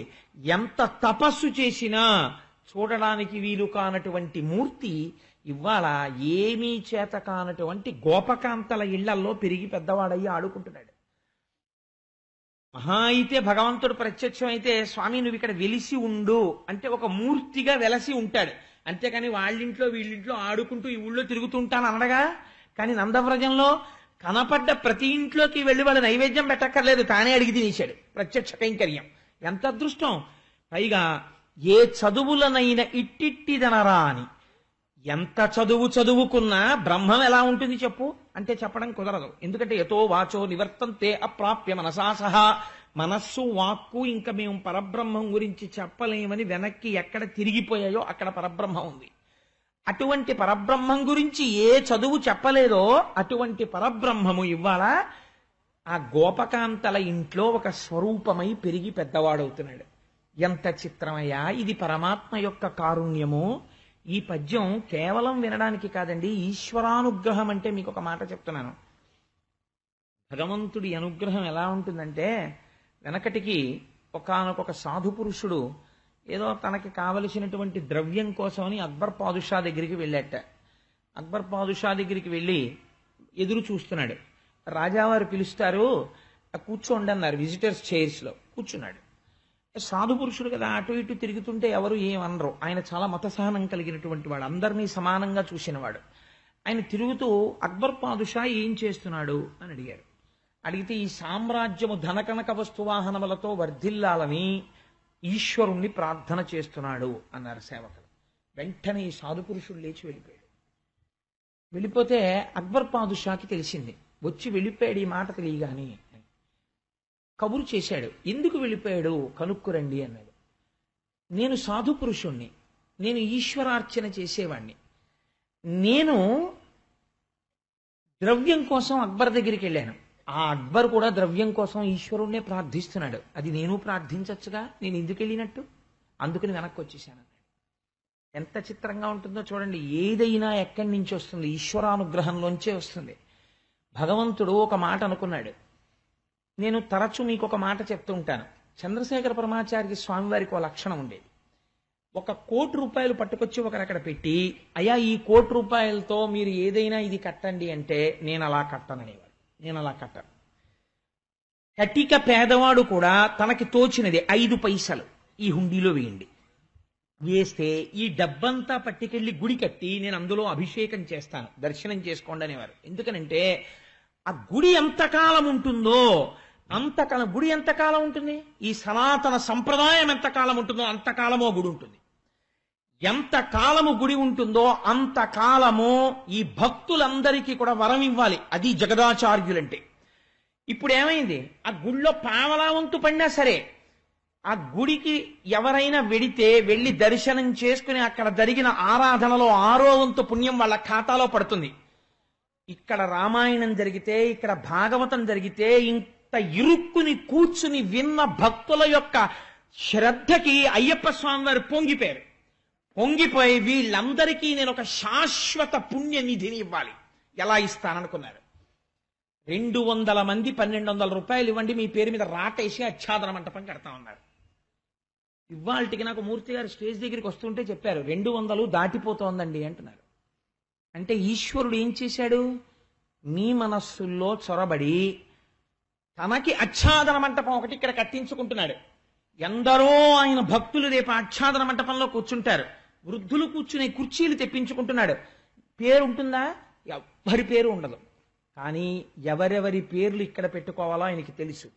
కానీ 1200 రూపాయలు ఇవ్వలేకపోయాను అనుకోండి, అప్పుడు నా పేరు గుర్తుండదా, అప్పుడు నాకు ఆ పుణ్యం లేనట్ట అని మీరు అనుకోకండి. అలా ఎవరు ఇవ్వలేకపోయారో నేనంటున్నాను, నిజంగా 1200 రూపాయలు ఇవ్వలేకపోయిన వాడెవడో వాడే అయ్యప్ప స్వామికి బాగా దగ్గరైన వాడు. ఎందుకో తెలుసా అండి? స్వామి 1200 రూపాయలు ఇవ్వలేకపోయాను, ఈ మాట ఎప్పుడైనా నా స్థితి 12 లక్షలైనా సరే ఇవ్వగలిగే స్థితిని నాకు ఇయ్యని వాడు ఆర్తితో ప్రతిక్షణం అడుగుతాడు. కాబట్టి వాండే దగ్గర పెట్టుకుంటాడు పరమాత్మ. నేనంటున్నాను, ఇచ్చిన వాళ్ళకన్నా ఇవ్వని వాళ్ళు 2 మెట్లు పైకెక్కి ఉన్నారు. మీరేం బెంగ పెట్టుకోకండి, నేను సత్యం చెప్తున్నాను. అంటే ఇచ్చిన వాళ్ళని నువ్వు చిన్నబుచ్చావా? నేను చిన్నబుచ్చలేదు. వాళ్ళు ఇంకా మెట్లెక్కుతూ ఇంకా పైకొచ్చి ఇంకా వృద్ధిలోకి వచ్చి వాళ్ళు ఇంకా దగ్గర అవుతారు స్వామికి. కాబట్టి అందరినీ తన హక్కున స్వామి చేర్చుకుంటున్నాడు. ఇది ఈశ్వరానుగ్రహం. కాకపోతే ఏమనుకోవాలండి? అరే వచ్చేసారన్న నవరాత్రులకి కిందటి ఏడాది పిల్లలు బాధపడ్డారు. పైన మేఘం చూస్తే బెంగెట్టుకునేవారు. ఈ ఏడాది అలా అవ్వకూడదు. ఆచ్ఛాదన మంటపం రావాలనుకున్నాడు స్వామి. అమ్మవారికి కావలసిన ఏర్పాట్లనే అయ్యవారు చేసేసుకుంటున్నాడు ముందు. ఎంత చిత్రం చూడండి. ఇది పరమాత్మ యొక్క ఏకత్వం అంటే. సరే, అందుచేత నేను ఎందుకు ఈ విషయం మీకు విజ్ఞాపన చెయ్యవలసి వచ్చింది అంటే, ఆ భగవంతుని యొక్క స్వరూపము, ఆయన కారుణ్యము చూడండి. ఇటువంటి వాడై యశోద ఒళ్ళో పడుకోవడం ఏమిటి, యశోద పాలు తాగడం ఏమిటి, సమస్త బ్రహ్మాండములు నిర్వహించగలిగిన వాడి ఆచ్ఛాదన మంటపానికి మనం ఇవ్వగలిగిన వాళ్ళమా? ఏమీ చేతకాని వాళ్ళే అడిగి బుచ్చుకుని పొంగిపోతాడు. ఏమండి మీరు వస్తారా అండి, పేరు రాసుకుని ప్రసాదం పెడతామండి అని అడుగుతాడు గోపాలకృష్ణ గారి రూపంలో. ఎంతమంది వస్తే అంతమందికి నా ప్రసాదం పెట్టి ధన్యుల్ని చేసేయాలని ఆయన సంకల్పం చేసి గోపాలకృష్ణ గారి మనసులోంచి మీకు చెప్పిస్తాడే. చెప్పించి ఒక్క శివరాత్రి వీళ్లతో ఇలా చేయించాలి. ఆడవాళ్ళందరితో అద్భుతంగా కుంకం వేయించాలి. వాళ్ళకి పసుపు తాళ్ళిచ్చి జన్మ జన్మాంతరముల యుద్ధ తరగని 5వ తరం ఇవ్వాలి. మగవాళ్ళందరితో విభూతి కస్తూరి జలం పోయించి తరగని ఐశ్వర్యం, తరగనటువంటి జ్ఞానం వాళ్ళకి ఇవ్వాలి. 2 ఏకకాలమునందు వాళ్ళు అనుభవించగలగాలి అని అక్కడ వస్తుంది ముందు ఆలోచన. అది ప్రసరణం అవుతుంది, ఒక వాక్కు ద్వారా వస్తుంది. కాబట్టి ఇప్పుడు ఏమవుతోంది? ఆయన చేతకాక చేయించుకుంటున్నాడా, అనుగ్రహించడానికి చేయించుకుంటున్నాడా? ఇదే అనుగ్రహం అంటే. అందుకే యశోద కడుపున పుట్టి ఇది అంతులేని అనుగ్రహం. యశోద ఒళ్ళో పడుకుని యశోద పాలు తాగాడు. తాగినందుకు ఏం చేశాడు? అంత వెంకటాచలంలో తెల్లవారు లేస్తే మన అందరం వెళ్ళి ఒక్క 5 నిమిషాల స్వామిని ఇలా చూస్తే బాగుండండి అనుకుంటాం. అలాంటి వెంకటేశ్వర స్వామి వారిని వకుళమాత అక్కడ కూర్చుని, ఒరే వెంకన్న ఇల్లరా అంటే కంకణాలు కన్నలాడుతూ ఇన్ని ఆభరణాలతోటి గబగబా వెళ్ళి, ఏమ్మా పిలిచావా అంటే పిలిచాను. కాసేపు ఇలా కూర్చొని నీతో మాట్లాడాలి అంటే కూర్చుని, ఏరా ఏమిటా టెక్కు, ఆ కాకినాడ నుంచి కోటేశ్వరరావు పాపం 2 మాటలు వచ్చాడు ఇప్పటికి, ఏదో భాగవతం చెప్పుకుంటానంటున్నాడు, వాడితో చెప్పించు. అమ్మ అలాగే చెప్పిస్తానమ్మా, ఈ ఏడాది వాడితో నేను భాగవతం చెప్పిస్తాను అంటే తప్పకుండా ఒరే మర్చిపోకు సుమా అంటే, లేదమ్మా నీకు తప్పకుండా ఈ మాఘమాసంలో చెప్పించేస్తాను కదా వాడితో నేను. ఎంత అధికారం అంటే, మనందరినీ శాసించేవాడు ఏమైపోయాడు? ఇలా వెళ్ళి ఒకళ్ళ మాట దగ్గర అలాగేనమ్మా నేను చేసేస్తానమ్మా, తప్పకుండా చేసేస్తానమ్మా అంటున్నాడు. ఇంత ఏకాంత సేవ అవుతుంటే లక్ష్మి వచ్చి కాస్త కాళ్ళు పట్టేళ్ళు అంటే లక్ష్మీదేవి కాళ్ళు పట్టవలసిందే. స్వామి అసలే ఏకాంతం అరగంట రా రా అంటే వస్తున్నాను, అత్తయ్య గారి కాళ్ళు పడుతున్నాను అనవలసిందే. అది వకుళమాత యొక్క గొప్పతనం. అంటే ఎందుకింత కృతజ్ఞత, ఎందుకింత కట్టుబడిపోయాడు స్వామి అంటే, అమ్మా నీ చన్నుల పాలు తాగానమ్మా కృష్ణుడిగా, ఈ జన్మలో కూడా అంతే ఇలాగే నించుంటాను. దేనికి లొంగాడు? ఎప్పుడో పృష్ణిగా ఉండగా చేసిన తపస్సుకి.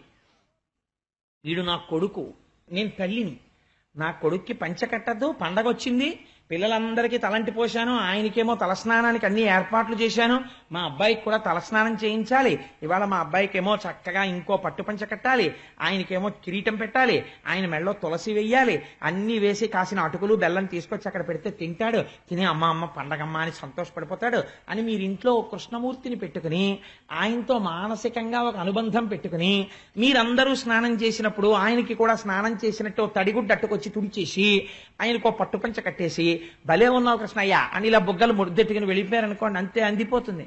ఎప్పుడో ఒకళ్ళు మాట అవుతారు మీరు, ఖచ్చితం, నాకు అనుమానం లేదు.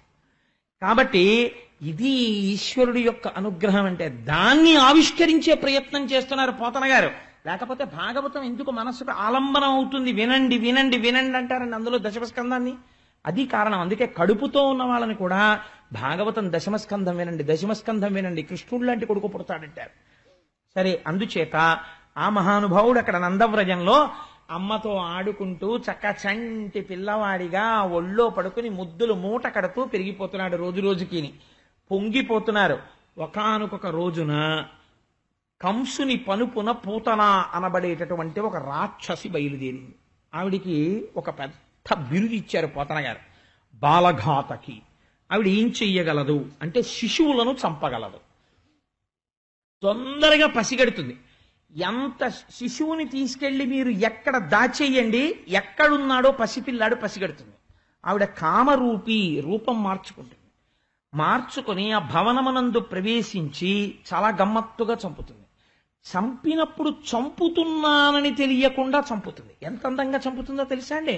విషం ఇస్తుంది, పాలలా ఇస్తుంది. ఈ మాటలు మీరు బాగా గుర్తుపెట్టుకోండి, మళ్ళీ అడుగుతాను. పూతనాశం అంటే క్వశ్చన్లు అడుగుతామని అసాధ్యం కూడా అనుకోకండి. అంటే మళ్ళీ వెనక్కి వచ్చినప్పుడు తత్వ పరిశీలనలో ఈ ప్రశ్నలను అనుసంధానం చేస్తాను. అందుకని పాలిచ్చినట్టు ఇస్తుంది, విషం ఇస్తుంది. పాలనుకుంటారు, విషం, కాబట్టి మరణిస్తారు. ఇది ఆవిడకున్న శక్తి. పోని చంపేదానిలా కనపడదు, పెంచేదానిలా కనపడుతుంది. కాబట్టి ఇప్పుడు ఆవిడ వచ్చింది. ఎంత అందంగా వచ్చిందంటే పోతన గారు అన్నారు, శ్రీమమ్ముం బ్రతకంగ చూచుటకునై శృంగార వేషంబుతో నరుదేనోపు నటంచు గోపికలు జింహల్ రాక మోహించి తత్పరలై చూడ లతాంగిపోయిక నియన్ పర్యంక మధ్యంబునన్ బరు భస్మానల తేజు దుర్జన వధ ప్రారంభకున్ డింబకున్ అన్నారు. ఎంత గొప్ప పోతన గారికి పరవశం అసలు. ఇంకా ఆయన అన్నారు, శ్రీమమ్ముం బ్రతకంగ చూచుటకునై శృంగార వేషంబుతో నరుదేనోపు నటంచు గోపికలు జింహల్ రాక మోహించి తత్పరలై చూడ. చక్కటి నీలి ముసుగొకటి వేసుకుంది, కామరూపి, మంచి పట్టుబట్ట కట్టుకుంది, ఒంటి నిండా బంగారు ఆభరణాలు పెట్టుకుంది. ఎంత గొప్ప మల్లెపూలు పెట్టుకుందంటేట కొప్పులో 9 వెనకాల వస్తున్నాయిట. ఆ సువాసనకి అందులో ఉన్న మధువు కోసం అని చెప్పి అడుగులో అడుగు వేసుకుంటూ కాళ్ళ గజ్జలు గల్లు గల్లుమని మోగుతుంటే వెళ్ళిపోతుంటే, చిన్ని చిన్ని పల్లెటూళ్లలో మీరు అలా దిగి నడుస్తున్నారనుకోండి, వాళ్ళందరూ చాలా వింతగా చూస్తారు, ఈయన ఎవరు, ఎక్కడి నుంచి వచ్చారు, ఎవరి కోసం వచ్చారని. వీళ్ళు ఏమిటంటే ఎవరి కోసం వచ్చారనుకోవట్లేదుట, వీళ్ళు అనుకుంటున్నారట, ఓహో లక్ష్మీదేవి వచ్చిందిరా మన అందరినీ వృద్ధిలోకి తీసుకురావడానికి, అమ్మ బాబోయ్ ఎంత అందంగా ఉంది అనుకుంటున్నారట. తత్పరలై చూడ లతాంగిపోయి కనియన్, ఎక్కడికి వెళ్ళాలో అక్కడికి వెళ్ళిపోయింది. ఎందుకని? ఆకాశంలో వస్తున్నప్పుడే నందుని యొక్క భవనంలో ఉన్నటువంటి కృష్ణ పరమాత్మని కనిపెట్టింది. లోపలికి ఊయల దగ్గరికి వెళ్ళింది. తత్పరలై చూడ లతాంగిపోయిక నియన్ పర్యంక మధ్యంబునన్ బరు భస్మానల తేజు దుర్జనవధ ప్రారంభకున్ ఢింబకున్. నివురుగప్పిన నిప్పు ఎలా ఉంటుందో ముట్టుకుంటే కాలుస్తుంది ఆ నిప్పు, అలా ఏమీ చేత కానటువంటి పసిపిల్లాళ్ళ ఇంకా తాను ఏ అవతార ప్రయోజనాన్ని సిద్ధింపచేసుకోవడానికి కృష్ణుడిగా వచ్చాడో అలా ఇంకా రాక్షస సంహారానికి బోణీ కొట్టడానికి పడుకున్నటువంటి కృష్ణుణ్ణి చూసింది అంటే చెప్పేశారు పోతన గారు. అదేంటి, పూతన మరణించి తీరుతుంది. అది ఆ రచనా వైశిష్ట్యం కొంతమందికే ఉంటుంది. అది అలాంటి మాటలు అందరూ వెయ్యలేరు, అది మహానుభావులైనటువంటి వారికి మాత్రమే పడతాయి. నాకు జ్ఞాపకం మహాభారతంలో తిక్కనామాచ్యుల వారు అంటారు ఒక చోట, సింగంబున్న గుహంబులోనికించొచ్చు మతంగంబువులే అంటారు. కీచకుడు నర్తనశాలలోకి వెడుతుంటే భీముడు అంతకు ముందే వెళ్ళి అక్కడ ఉంటాడు. సింగంబున్న గుహాంతరంబునకుంచొచ్చు మతంగంబువులే, సింహమున్న గుహ అని తెలియక ఏనుగు లోపల దూరినట్టు దూరాడు అంటే ఏమవుతాడు, చచ్చి ఊరుకుంటాడు. ఎంత గొప్పగా చెప్పారు చూడండి. అలా బరు భస్మానల తేజు దుర్జనవధ ప్రారంభకున్ ఢింబకున్, నివురు గప్పిన నిప్పు ఇంకా దుర్జనవధ ప్రారంభం చేసే ఢింబకుడు పసిపిల్లవాడు పడుకునున్నాడు. ఆ పర్యంకము దగ్గరికి చేరింది. ఏ భావనతో చేరినా పరమేశ్వరుడి దగ్గరికి చేరింది. ఇంత రాక్షసికి కూడా రాశీభూతమైన ఆ సౌందర్యాన్ని చూసింది ఆ పిల్లాన్ని. చూసి ఒక మాట అంది, నేను సహజంగా రాక్షసిని, చాలా వికృతంగా ఉంటాను, కానీ నా రూపాన్ని మరుగుపరచి నేను చాలా అందమైనటువంటి ఆడదానిలా వచ్చాను.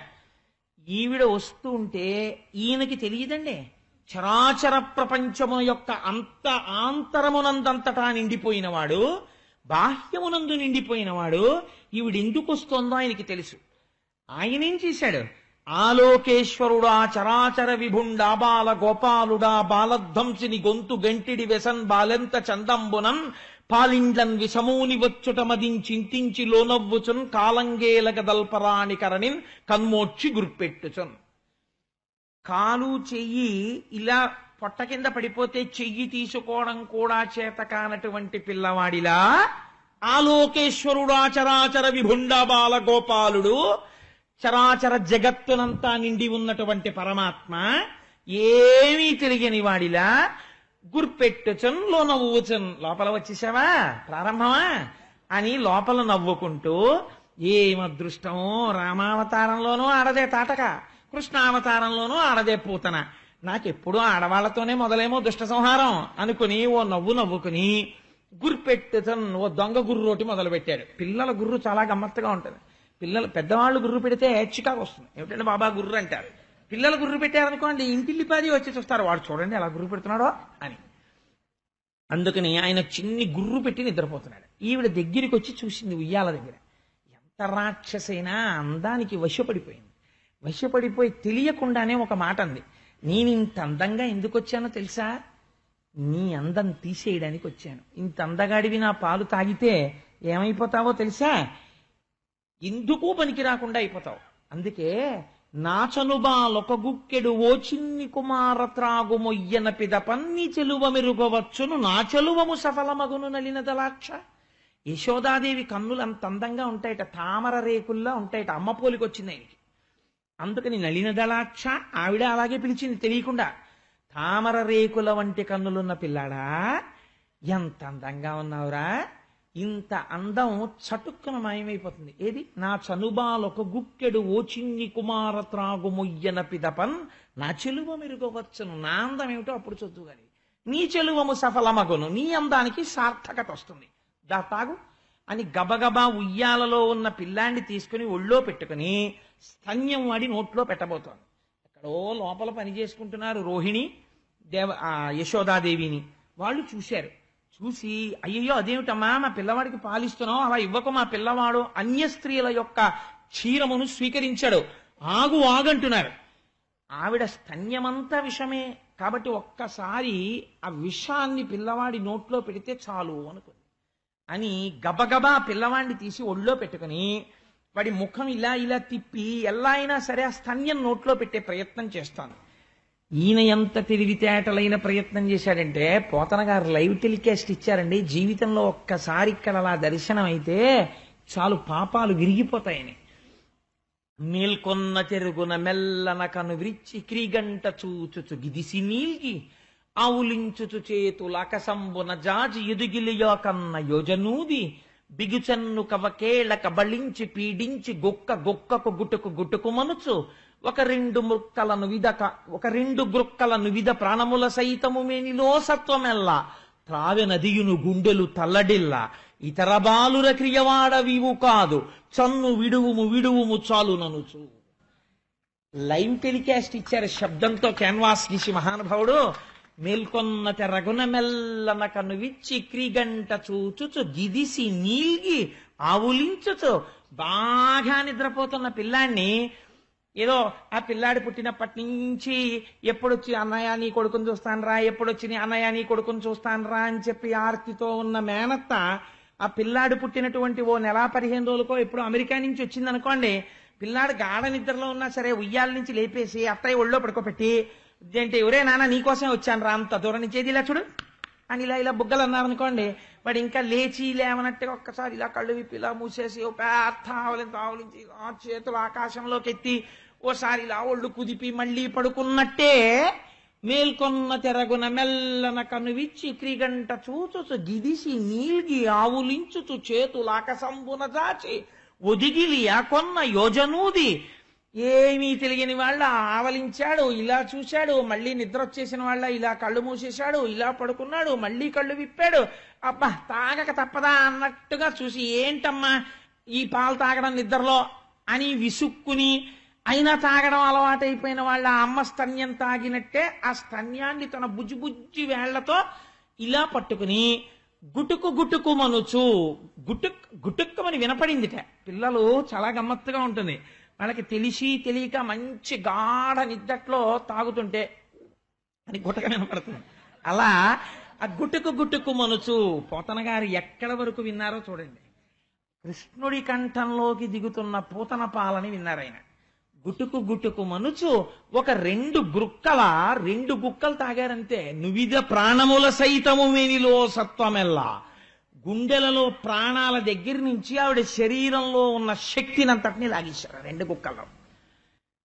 ఇప్పటి వరకు తాగు అండమే తప్ప వదులు అండం ఆవిడికి తెలియదు. ఇప్పుడు ఈవిడేమంటోంది, మేనిలో సత్వమెల్ల త్రావెనదియును గుండెలు తల్లడిల్లా ఇతర బాలుర క్రియవాడవివు కాదు చన్ను విడువుము చాలు ననుచు. వదలరా బాబోయ్ అంటోంది ఆవిడే. పట్టి విడువరాదు నా చేయి పట్టుకుంటే వదులుతాడైనా. తాగేశాడు.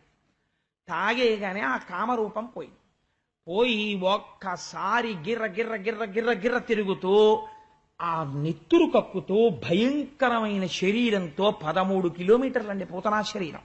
అంటే సావర్లకోట రైల్వే స్టేషన్ దగ్గర కాళ్ళుంటే ఇంద్రపాలెం లాకుల దగ్గర తలబడింది. అంత పెద్ద శరీరం.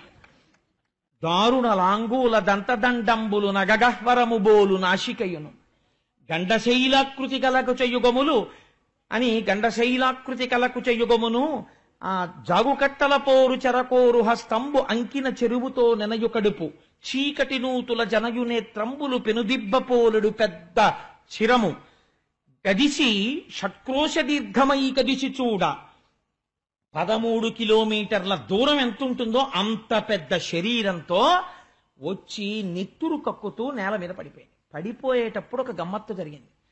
స్తన్యపానం చేస్తున్నటువంటి కృష్ణుడు ఆవిడ గుండెల మీద ఉన్నాడు. ఆ గుండెల మీద ఉన్న కృష్ణుడిని అలాగే చేతులతో పట్టుకుని గిరగిర తిరిగి పడిపోయింది. పడిపోతే పోతన గారంటారు, దారుణలాంగూల దంతదండంబులు నగగహ్వరము బోలు నాశికయును.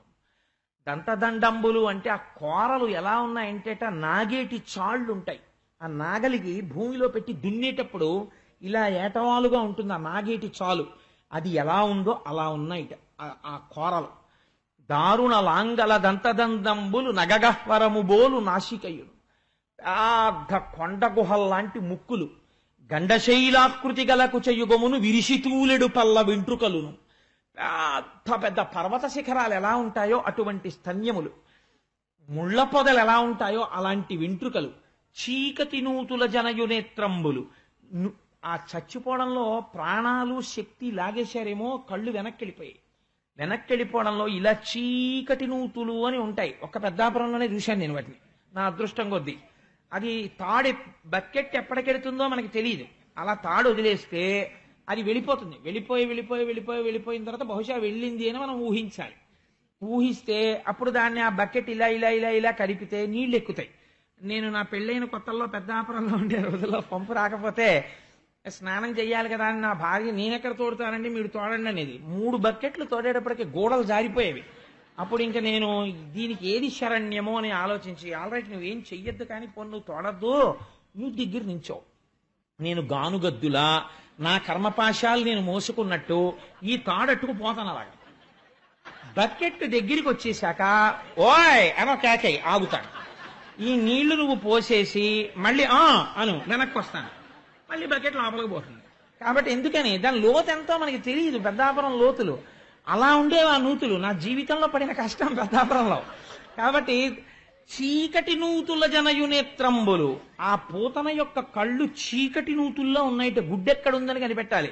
చీకటి నూతుల జనయునేత్రంబులు, ఇవన్నీ నువ్వు పెద్ద పట్టించుకోకు.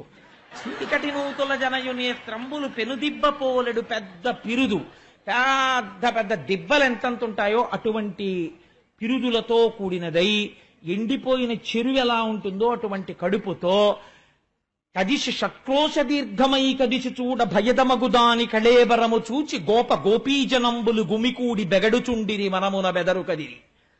ఈ గోపీజనం అంతా శరీరం చుట్టూ నిలబడ్డారు. అయ్య బాబోయ్ ఎంత పెద్ద రాక్షసి, ఎంత పెద్ద రాక్షసి అంటున్నారు. కృష్ణుడు పడిపోయాడని వాళ్ళకి తెలియదు.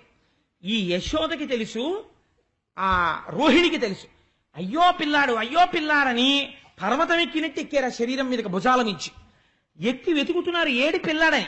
వాళ్ళ మనస్సులో ఏమిటంటే అంత పెద్ద రాక్షసితో పడిపోయాడు, ఇలా చేతులతో పట్టుకు పడిపోయింది. కాబట్టి పసికూన ప్రమాదం జరిగి ఉంటుంది అని వాళ్ళు అనుకున్నారు. ఈయనేం చేశాడు, వీళ్ళు ఎక్కేటప్పటికి ఏమీ తెలియని వాళ్ళ ఉంటాడు.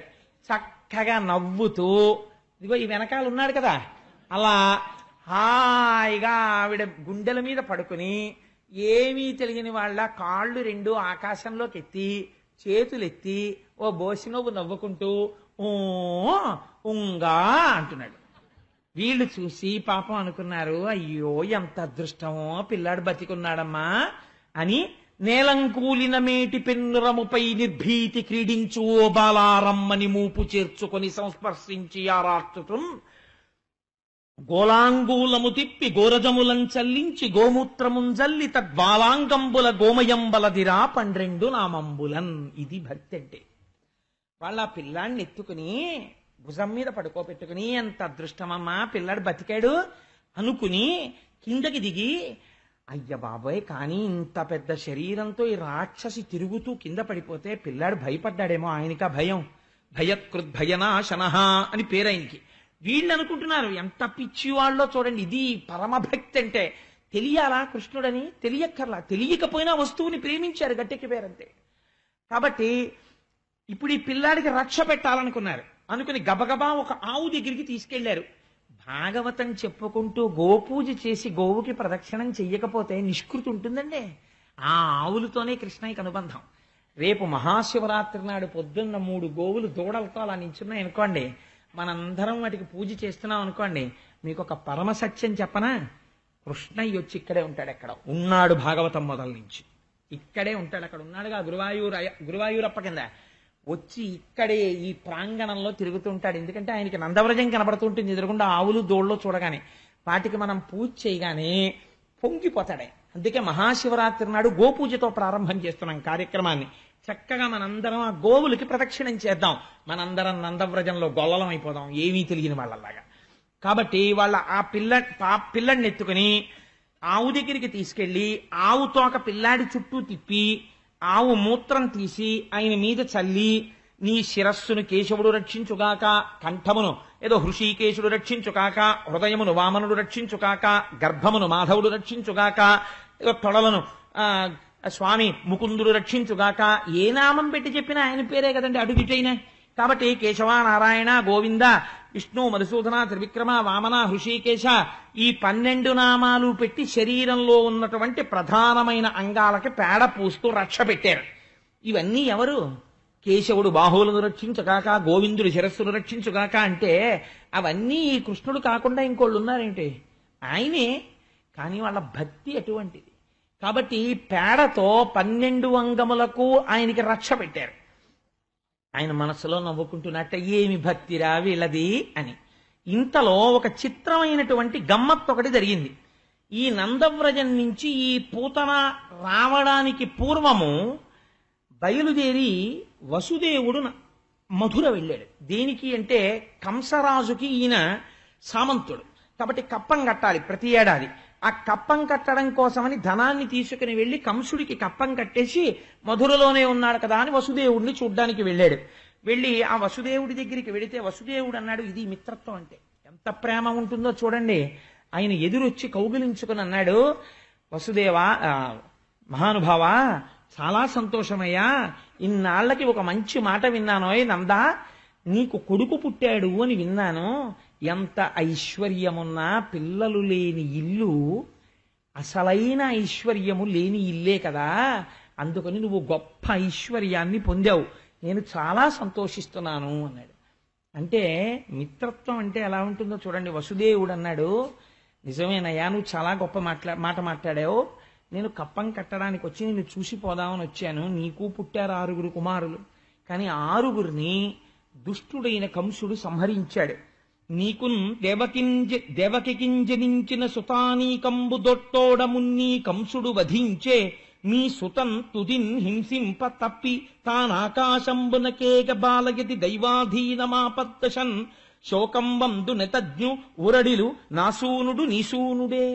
ఆయన అన్నాడు, 6 పిల్లల్ని కంసుడు సంహరించాడు. 7వది ఆడపిల్ల.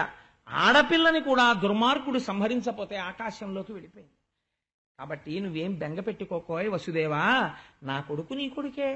నాకు కొడుకున్నాడు కదా ఇప్పుడు కృష్ణయ్య, వాడు నీ కొడుకే అనుకో అన్నాడు. అసలు నిజంగా అంతే కదండి, ఈయన ఆయన కొడుకే. అంటే వసుదేవుడు అన్నాడు, ఆయన త్రికాలవేది మహానుభావుడు. మీరు మొదటి నుంచి వింటున్నారు కదా, వసుదేవుడు అంటే ఎంత మాట తప్పని వాడో.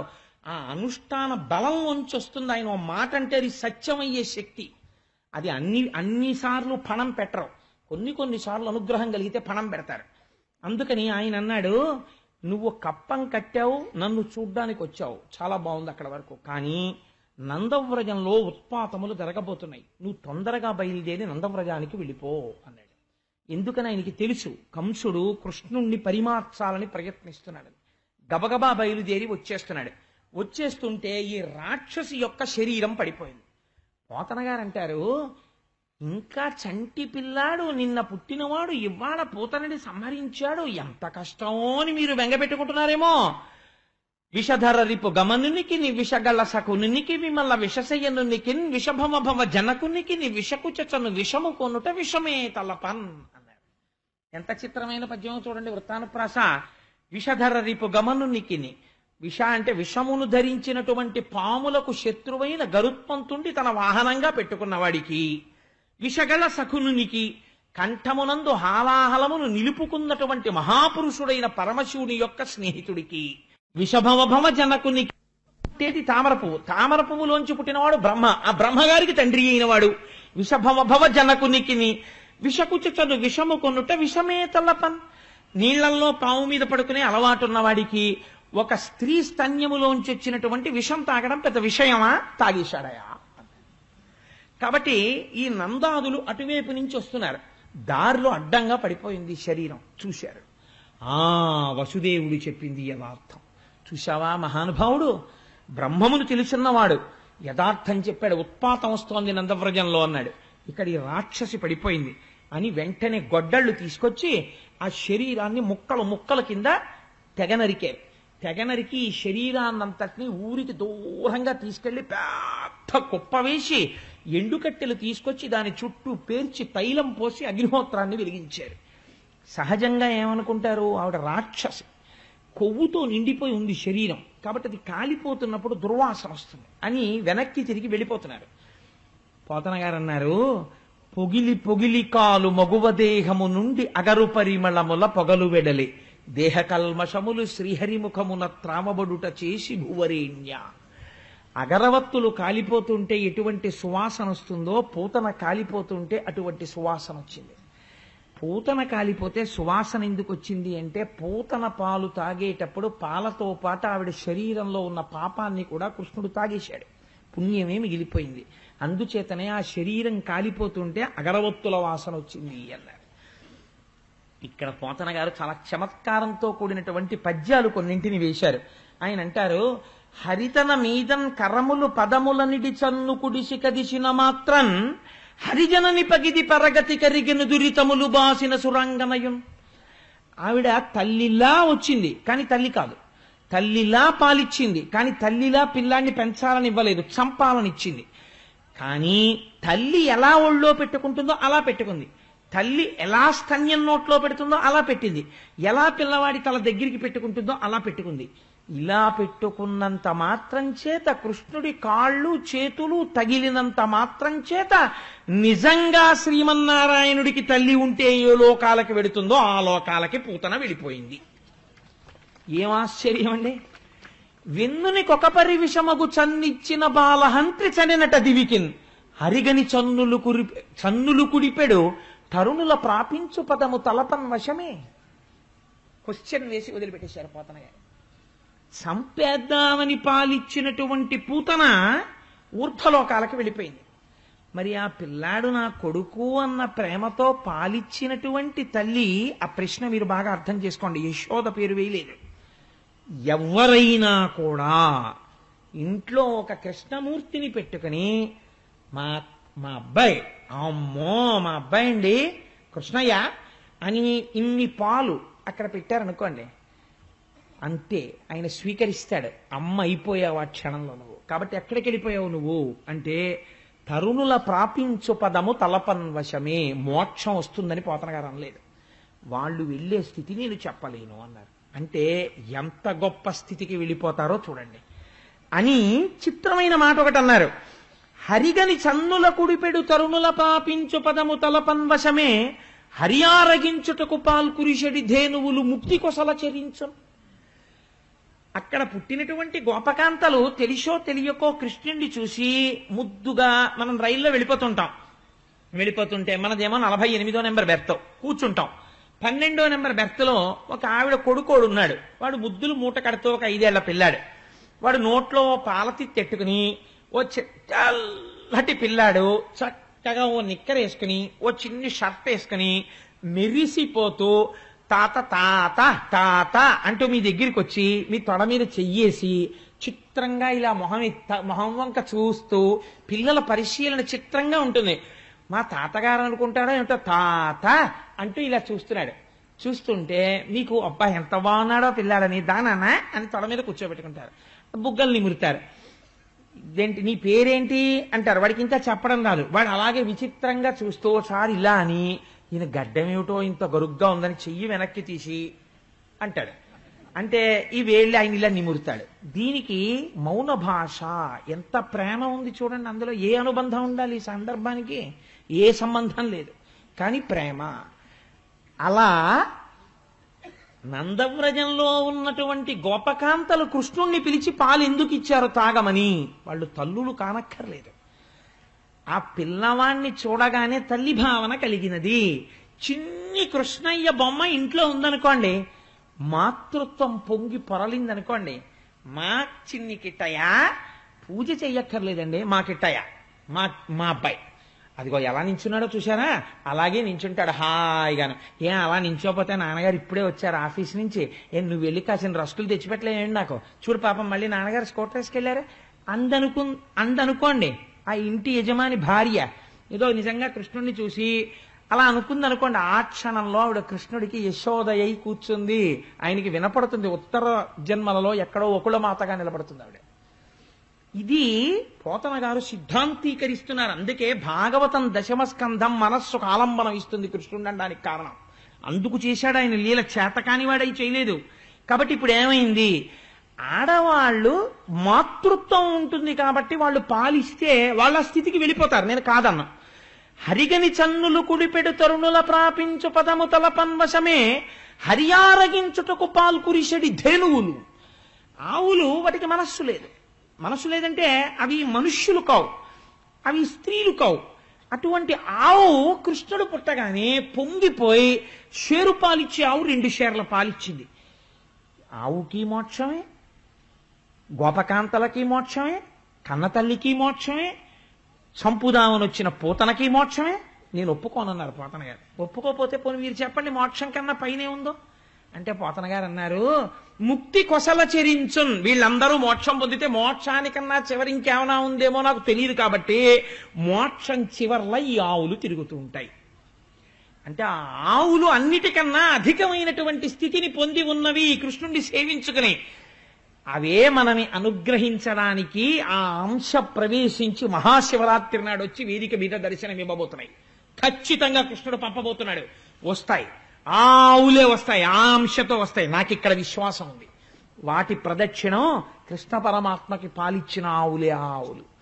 కాబట్టి ఇది ఈ మాట పోతన గారు చెప్తున్నారు. ఇప్పుడు ఇది పూతనా సంహార ఘట్టము అంటారు దీన్ని.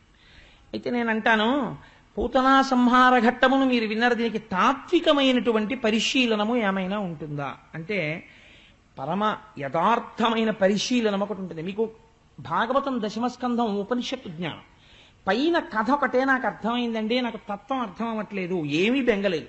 మీరు అలా కృష్ణుణ్ణి మనసులో దర్శనం చేసి పొంగిపోయిన ఫలితం వచ్చేస్తుంది. ఆంతరము తెలిసిందనుకోండి జీవితాంతం నిలబడిపోతుంది. భక్తిగా కూడా నిలబడచ్చు, నేను కాదన్నా. కానీ ఇందులో తత్వం మీరు ఒక్కసారి పరిశీలన చేయండి. ఒక ఆశ్చర్యకరమైనటువంటి విషయం ఉంటుంది. ఆవిడ పేరు ఏమిటి? పూతన. పూతన అంటే అమరకోశం ఏమని చెప్పిందో తెలుసా అండి? పునాతి దేహం పూతన అంటే దేహమును పవిత్రముగా చేయునది, దానికి పూతన అని పేరు. ఏమిటి దేహమును పవిత్రముగా చేయునది అంటే నేను చాలా తేలికగా మీకు అర్థం అవ్వడం కోసమని ఒక ప్రయత్నం చేస్తాను. మీరందరూ ప్రాజ్ఞులు, తెలుసున్నవారే, నేను ఏదో అవివేకంతో అలా అంటుంటానంతే. మనం ఒక మాట అంటుంటాం, కోటేశ్వరరావు గారు ఎవరు అన్నారు అనుకోండి, నేను అంటాం. నేను అని ఇలా అనగానే ఒకరు నా దగ్గరికి వచ్చి కోటేశ్వరరావు గారు ఎవరు అనగానే ఇలా అని ముందు మీ చెయ్యి కదిలింది కదా, ఇది కోటేశ్వరరావు గారు అన్నమాట అన్నారు అనుకోండి. కాదండి, ఇది నా చెయ్యి అంటాను. ఇప్పుడు నేనెవరు ఇలా అన్నాను కదా, అప్పుడు నా దృష్టిలో ఇదంతా నేను. కానీ ఇప్పుడు మీరు వచ్చి ఇది మీరా అని అడిగారు అనుకోండి, కాదు ఇది నా చేయి, ఇది మీరా ఇది నా కాలు, ఇది మీరా కాదు ఇది నా కడుపు, ఇది మీరా ఇది నా గుండె, ఇది మీరా కాదు ఇది నా తలకాయ. మరి నువ్వెవరు? నాకు తెలియదు. అదే పెద్ద జ్ఞానం కదా. అసలు ఆ నువ్వెవరు? నేనంటున్నది ఏది అంటే తెలియక ఆ నేనుని చీకటితో కప్పేశాం అజ్ఞానంతో. అదే పూతన అంటే అవిద్య. అసలు నేను తెలియకుండుట. అసలు నేను తెలియకపోతే ఎవరొస్తారు? దాన్ని పూర్తి చెయ్యాలి కాబట్టి ఇది వస్తుంది. ఇదేంటి? ఇది పూతన. ఇప్పుడు ఏం చెప్తుంది? ఇదే నేను అంటుంటుంది. ఈ నేనుకేమవుతుంది? నాది పక్కన చేరుతుంది. ఇదో అబద్ధం కదండి, దీనికి ఇంకో అబద్ధం తోడవుతుంది. అబద్ధమైన దానికి ఇంకో అబద్ధం చుట్టాం, నాదంటుంది. దీనికి అస్తిత్వం లేదు. దీనికే సత్యం కాని దానికి మళ్ళీ ఇంకో అసత్యాన్ని దీనికి కలుపుకుంటుంది. ఎంత చిత్రంగా ఉంటుందో తెలుసా అండి? వేదాంతం ఎంత ఘనంగా మాట్లాడుతుందంటే, ఒక ఇంటిని చూపించి అంటాడు ఇది నా ఇల్లు అంటుంటాడు. ఇది నా ఇల్లు అన్నప్పుడు ఆ ఇల్లు స్పందించి అవునండి ఆయనే కట్టుకున్నారు అని ఎప్పుడైనా అండం మీరు విన్నారా? ఎప్పుడు అంద ఇల్లు. వీడో 10 ఏళ్ళ ఇల్లు అనుభవించి ఎవరికో అమ్మేశాడు. అమ్మేసిన తర్వాత ఇంకొక ఆయన వచ్చి ఇది నా ఇల్లు అన్నాడు. ఇప్పుడు కూడా ఆ ఇల్లు నిన్నటి నుంచే నేను ఈ ఇల్లు అందం. అలాగే ఉంటుంది. ఎంతమంది ఆ ఇంటిని ఇది నా ఇల్లు అన్న ఆ ఇల్లు అలాగే ఉంటుంది. నా ఇల్లు అన్నవాడు మారిపోతున్నాడు. నా అన్నప్పుడల్లా ఓ పాశం వేసుకుంటున్నావు.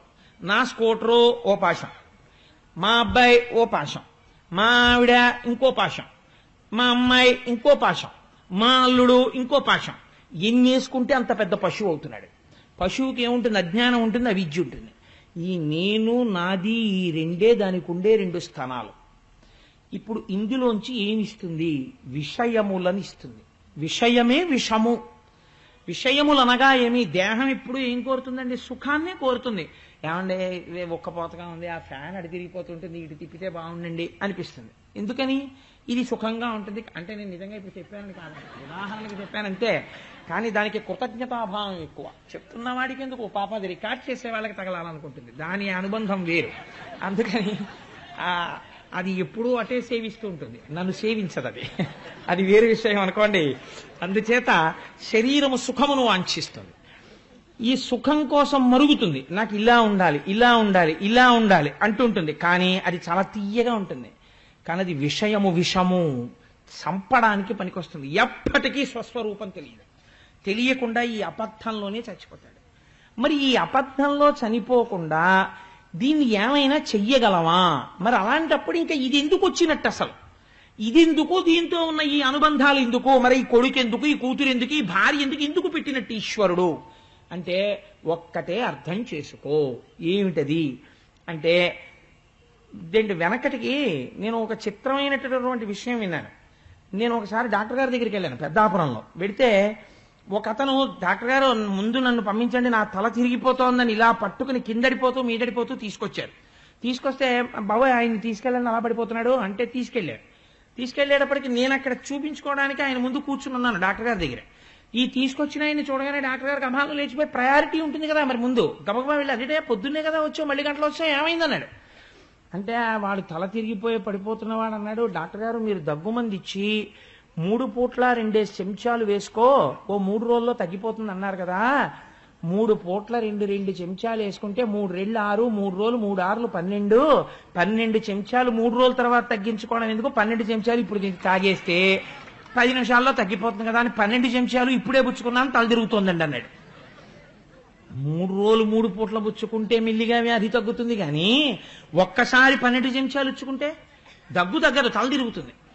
అలా మనకి ఎంత మోతాదులో ఏది అవసరమో దాన్ని శుద్ధి చేసి డాక్టర్ గారు ఇస్తారు. మనం తాగితే విషం, డాక్టర్ గారు దాన్ని శుద్ధి చేసి ఇంత మోతాదులో పుచ్చుకో అన్నారనుకోండి, అది ఏమవుతుంది? అమృతం అయిపోతుంది. శరీరంలో ఉన్న రోగాన్ని తీసేస్తుంది. ఒక్కొక్కసారి చిత్రంగా ఉంటుంది ప్రపంచంలో, ఆరోగ్యంగా ఉన్నవాడు పొరపాటునది వేసుకున్నాడు అనుకోండి, అనారోగ్యం వస్తుంది. అనారోగ్యంగా ఉన్నవాడు వేసుకున్నాడు అనుకోండి, అనారోగ్యం తగ్గుతుంది. ఎందుకు అలా జరుగుతుంది అంటే, డాక్టర్ గారు చెప్తే అది విషముగా ఉన్నది ఔషధంగా పనిచేస్తుంది. అది డాక్టర్ గారి చేతిలో ఉంది. విషయములను అనుభవించవచ్చు, తప్పులేదు. వేదం ఏం చెప్పిందో అవి అనుభవించవచ్చు. గృహస్థాశ్రమంలోకి వెళ్ళవచ్చు, భార్యతో ఉండవచ్చు, బిడ్డలను కనవచ్చు, మధురాన్నమును తినవచ్చు, ఇవన్నీ చెయ్యవచ్చు. ఎప్పుడు నీకు ఒక్కటి తెలియాలి. ఏమిటి తెలియాలి? డాక్టర్ గారి ప్రిస్క్రిప్షన్ తో తినాలి ఇవన్నీ. ఎవరా డాక్టర్ గారు? కృష్ణం వందే జగద్గురుం, ఆయనే డాక్టర్ గారు. ఎలా చెప్పాలి?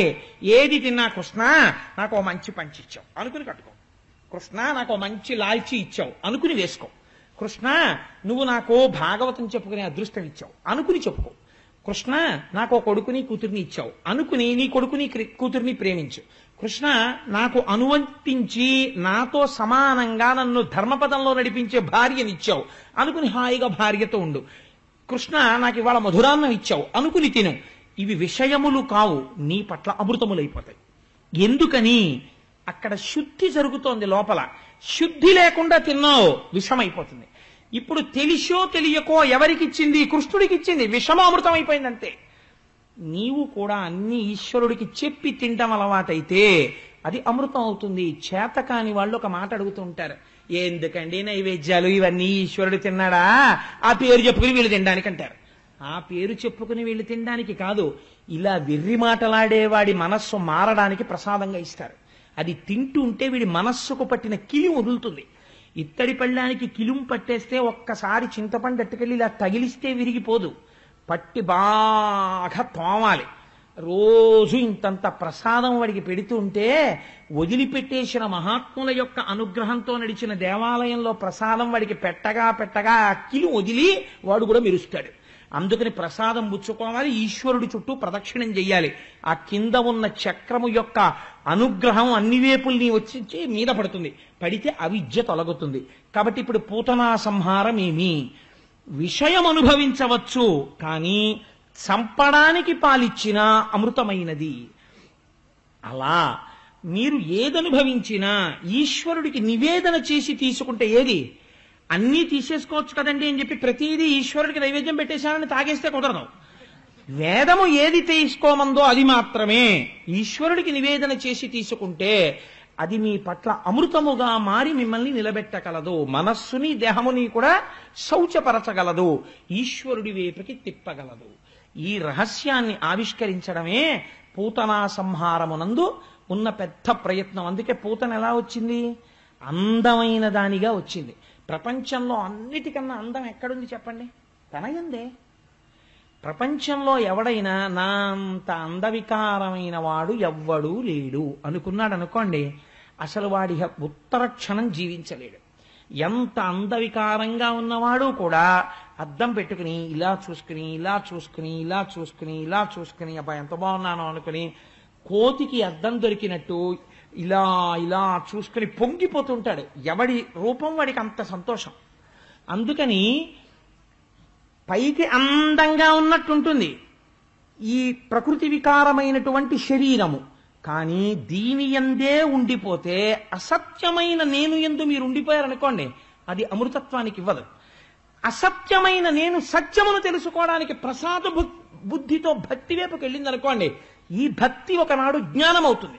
ఎలా జ్ఞానం అవుతుంది మీరు చెప్పలేరు, ఎప్పుడైనా అవచ్చు. రమణ మహర్షికి అకస్మాత్తుగా అరుణాచలం వెళ్ళొస్తున్నాను అని ఒక ఆయన అన్నాడు, అంతే మారిపోయింది. అదేంటి ఆ మాట అలా ఎందుకు మారుస్తుంది? ఎవరైనా మా ఊళ్ళో కనపడి నన్ను కాకినాడలో అరుణాచలం వెళ్ళొచ్చానంటే నేను అయిపోయాను అలాగా? నేను అవ్వలేదు. మరి రమణ మహర్షి ఎందుకు అయ్యారు అంటే ఎప్పుడు భక్తి జ్ఞానంగా మారింది. ఈ భక్తి ఎన్ని జన్మలలోది నీకు నాకు తెలియక్కర్లేదు, జ్ఞానంగా మారుతుంది. మారే ముందే ఆయన అరుణాచలం గుళ్ళోకి వెళ్ళి వచ్చి కూర్చుని తపస్సులో కూర్చున్నారు. ఇది భక్తి జ్ఞానముగా పరిణమించుట. ఇప్పుడు ఏమైంది? అసలు నేను ఎక్కడుందో పసిగట్టారు ఆయన. ఇక్కడ ఉన్నది అసలు నేను, దానికి మరణము లేదు అని ఆ అసలు నేను ఎందు నిలబడ్డారు. నిలబడితే ఏమైంది? మోక్షస్థితిని పొందేస్తారు. అంతటా పరివ్యాప్తమైన నేనుని పొందారు. కాబట్టి నువ్వు కూడా అలా పొందాలంటే ఏం చెయ్యాలి? నువ్వు కూడా భక్తితో పూతనా సంహార ఘట్టాన్ని విని ఈ ప్రయత్నం నువ్వు మొదలెట్టాలి. అంతేకాని తిన్నగా వెళ్ళిపోయి అసలు నేను దగ్గర నిలబడతానంటే ఒక్క నాటికి నిలబడలేవు. అది బుకిష్ నాలెడ్జ్ అవుతుందంటే అదో మోహబుద్ధి. కాబట్టి నిన్ను నువ్వు సంస్కరించుకోవాలంటే ముందు భక్తితోనే మొదలెట్టాలి. అది ఎప్పుడు జ్ఞానం అవుతుంది నీకు తెలియక్కర్లేదు. కుక్కర్లో అన్నం ఎప్పుడు ఉడికింది నీకు తెలియక్కర్లేదు. అందుకే ఒక అద్భుతమైన మాట చెప్తారు పెద్దలు. దాని గురించి ఏమంటారంటే అగ్నిహోత్రంతోటే జ్ఞానాన్ని పోలుస్తారు. There is a second, there is a fraction of time which is unknown to you. కుక్కర్లో ఉన్న అన్నంగా మీరు పోసినటువంటి బియ్యపు గింజలన్నీ కూడా మెతుకులయ్యాయి. ఎప్పుడయ్యాయి మీకు తెలియక్కర్లేదు. ఏ క్షణంలో మీరు కుక్కర్లో పోసిన బియ్యపు గింజలన్నీ మెతుకులయ్యాయో, మీరు వేసిన పప్పు బద్దలన్నీ ఉడికి పప్పు అయ్యాయో మీకు చెప్పవలసిన అవసరం ఉన్నదా? అక్కర్లేదు. అది ఏదో ఒక క్షణంలో ఉడికే, ఉత్తర క్షణం భోజ్యమైంది, మీరు తినచ్చు ఇంక దాన్ని. అంతేకాని కుక్కర్ కూసేశాక కూడా తీసి ఏమోనండి అడుగున ఉడికిందో లేదో అని గరిటెట్టి పళ్ళెల్లో వేసేసి ప్రతి మెతుకు ఉడికిందో లేదో అని ఎంత అనుమానం ఉన్నవాడో అలా వెతుక్కోడు. ఎందుకని? నమ్మకం అంతే. ఒకసారి అగ్నిహోత్రం మీద పెడితే ఆ అన్నం బియ్యము అన్నమైపోతాయి. ఎప్పుడైపోయాయి నీకు తెలియదు, తెలియక్కర్లేదు. నువ్వు భక్తిని ఒకదాన్నే ముందు పట్టుకుంటావు. అది ఎప్పుడు జ్ఞానం అవుతుంది నీకు తెలియక్కర్లేదు, తెలియదు కూడా. ఈశ్వరానుగ్రహం ఒక రోజున కలుగుతుంది, అసలు నేను నీకు తెలిసిపోతుంది. ఆ తెలిసిపోవడానికి భక్తి నుంచే వెళ్ళాలి. అదే పూతనా సంహార ఘట్టం. అందుకే మొదటి లీల పూతనా సంహారంతో మొదలవుతుంది. ఇప్పుడు ఇది దేన్ని పవిత్రం చేసింది? దేహాన్ని పవిత్రం చేసింది. ఇది అపవిత్రమైనది పవిత్రమైంది. ఇది పవిత్రం అవగానే లోపల ఉన్న వస్తువుని తెలుసుకోవడానికి ఇది ఉపకరణముగా మారిపోతుంది. మారిపోయి అసలు నేనుని పసిగట్టగలిగిన స్థితికి తీసుకెడుతుంది. ఈ ఘట్టాన్ని పరమోత్కృష్టమై పరమపావనమైనటువంటి ఘట్టంగా పెద్దలు ఆవిష్కరిస్తారు. అంతటి మహోత్కృష్టమైనటువంటి పూతనా సంహార ఘట్టాన్ని ఆవిష్కరించి పోతనామాచ్యుల వారు శకటాసుర సంహారం అనేటటువంటి ఘట్టం వైపుకి వెడతారు.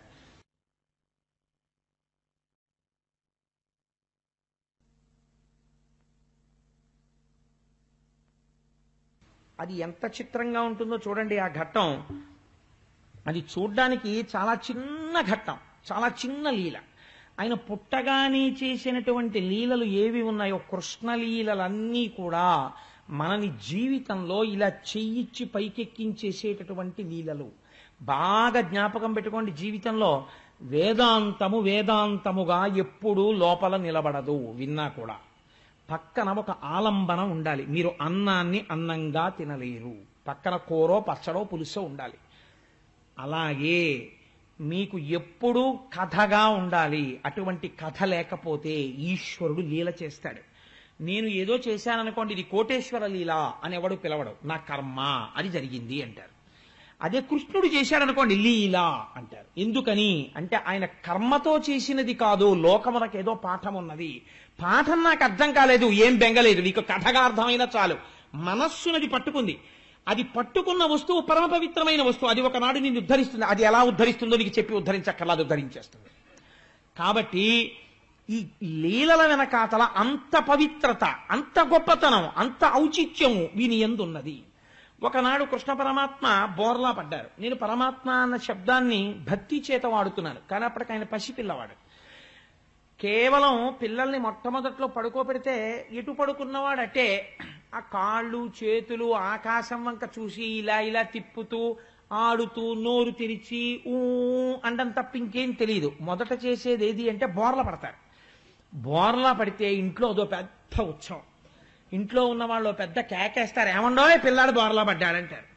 అనగానే అందరూ వచ్చి ఆ 2-3 ఇళ్లకి 4 ఇళ్లకి చెప్పి వెంటనే మేనత్త కబురెడుతుంది, పిల్లాడు బోర్లా పడ్డాడు మేనత్తను రమ్మని. మేనత్తలది ఎంత ముద్దో వాళ్ళది అన్నదమ్ముడు బిడ్డ కోసం అని.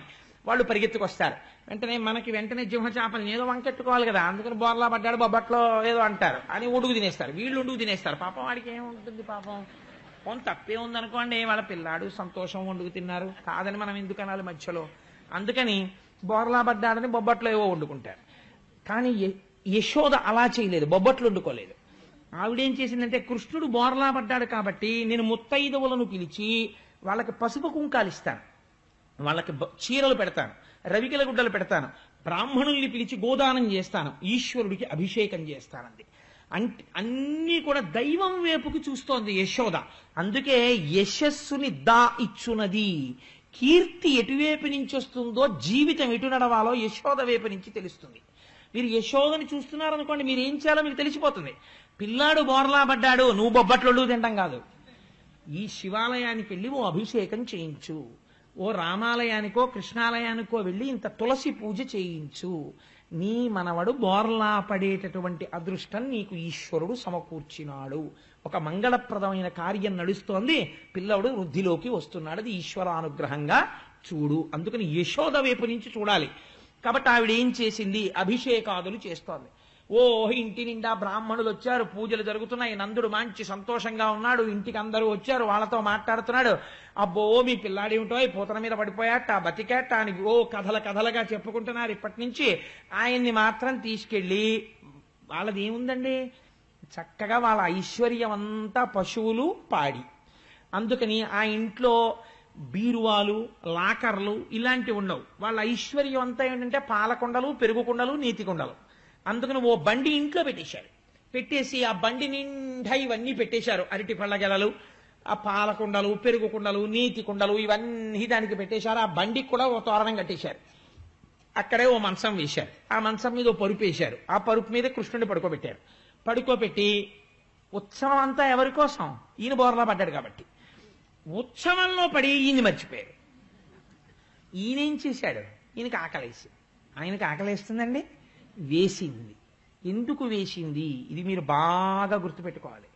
ఎవరి కోసం చేస్తున్నారు ఉత్సవం, ఈయన కోసం చేస్తున్నారు ఉత్సవం. మీరు చేసే ఏదైనా ముడిక్కడ పడి ఉండాలి. మొదటి పెట్టి ఇంజన్ వదలకూడదు, మిగిలిన పెట్లన్నీ తిరుపతి వెళ్తాయి. మొదటి పెట్టి వదిలేసింది అనుకోండి, ఇంజన్ ఒకటే పెడుతుంది తిరుపతి. కాబట్టి మొదటి పెట్టి చాలా జాగ్రత్తగా వెయ్యాలి, ఇంజన్తో లింక్. ఏది చేసినా మొదటి కార్యం ఈశ్వరుడితోటే మొదలవ్వాలి. ఈశ్వరానుగ్రహం అని ముందు అని, ఇంట్లో ఇది జరిగిందా, రేపు ఒక్కసారి అయితే గుళ్ళోకి వెళ్ళి ఏమీ చేయించడానికి నీకు టైం లేదో 11 రూపాయలు హుండీలో వేసి వస్తాను అనగలగాలి నువ్వు. ఆ 11 రూపాయలు కూడా నీకు లేకపోతే ఈశ్వరుడే నిన్ను మొట్టేయడు, ఒక్కసారి వెళ్ళి స్వామికి నమస్కరించి వస్తాను అనగలగాలి నువ్వు. అన్ని ఈశ్వరానుసంధానం చెయ్యగలగాలి. ఆవిడ ఈశ్వరానుసంధానం చేస్తోంది. ఇక్కడ ఈయనేం చేశాడు? ఆకలేసేసింది. ఆకలేసి ఏడుపు వచ్చింది. ఏడుపు మొదలెట్టాడు. ఏడుపొచ్చి నిదిరించిన శిశువాకు నిగిదుకుచు చనుగోరి కెరలి కిసలయ విలస మృదు చక్ర చాప రేఖాస్పద పదమున తన్నెనొక్క బండిందండిన్. ఇదో చిత్రమైన మాట. పడుకున్న పిల్లాడికి ఇలా కాళ్ళు ఎత్తడం తప్ప ఇంకేమీ రాదు. ఆ పక్కన ఏముంది? ఓ బండి ఉంది. అది ఆయన పక్కనే ఉంది ఆ బండి. ఈ పిల్లాడు ఏడుస్తూ నిదురించిన శిశువాకొని అప్పటిదాకా నిద్రపోతున్నాడు. ఇప్పుడు ఆయనకి ఆకలేసింది. చనుగోరి అమ్మ వచ్చి స్తన్యం ఇవ్వలేదు, అందుకని కోపం వచ్చేసింది. కెరలి కిసలయ విలస మృదు చక్ర చాప రేఖాస్పద పదమున చిన్ని అరికాలు, ఇంత అరికాలు, దానికేమో చిన్ని ఇంతంత పెసరకాయల్లో ఉన్నంత పెసరగింజలంతంత వేళ్ళు, వాటికో ఇంతంత తెల్ల గోళ్ళు, అంతా కలిపి ఇలా ముట్టుకుంటే గట్టి గట్టిగా మెత్తమెత్తటి పాదం, ఎర్రటి అరికాలు, అందులోనేమో శంఖము చక్రము అమృతపాత్ర నాగలి మొదలైనటువంటి దివ్య చిహ్నములు. ఇప్పుడు ఈ పాదం ఎత్తి, ఇది మీరు చాలా జాగ్రత్తగా గుర్తుపెట్టుకోవాలి, పోతన గారు ఒక్క అక్షరం అనవసరంగా వేరు. మృదు చక్ర చాప రేఖాస్పద పదమున అటువంటి కాలుతో ఏం చేశాడు?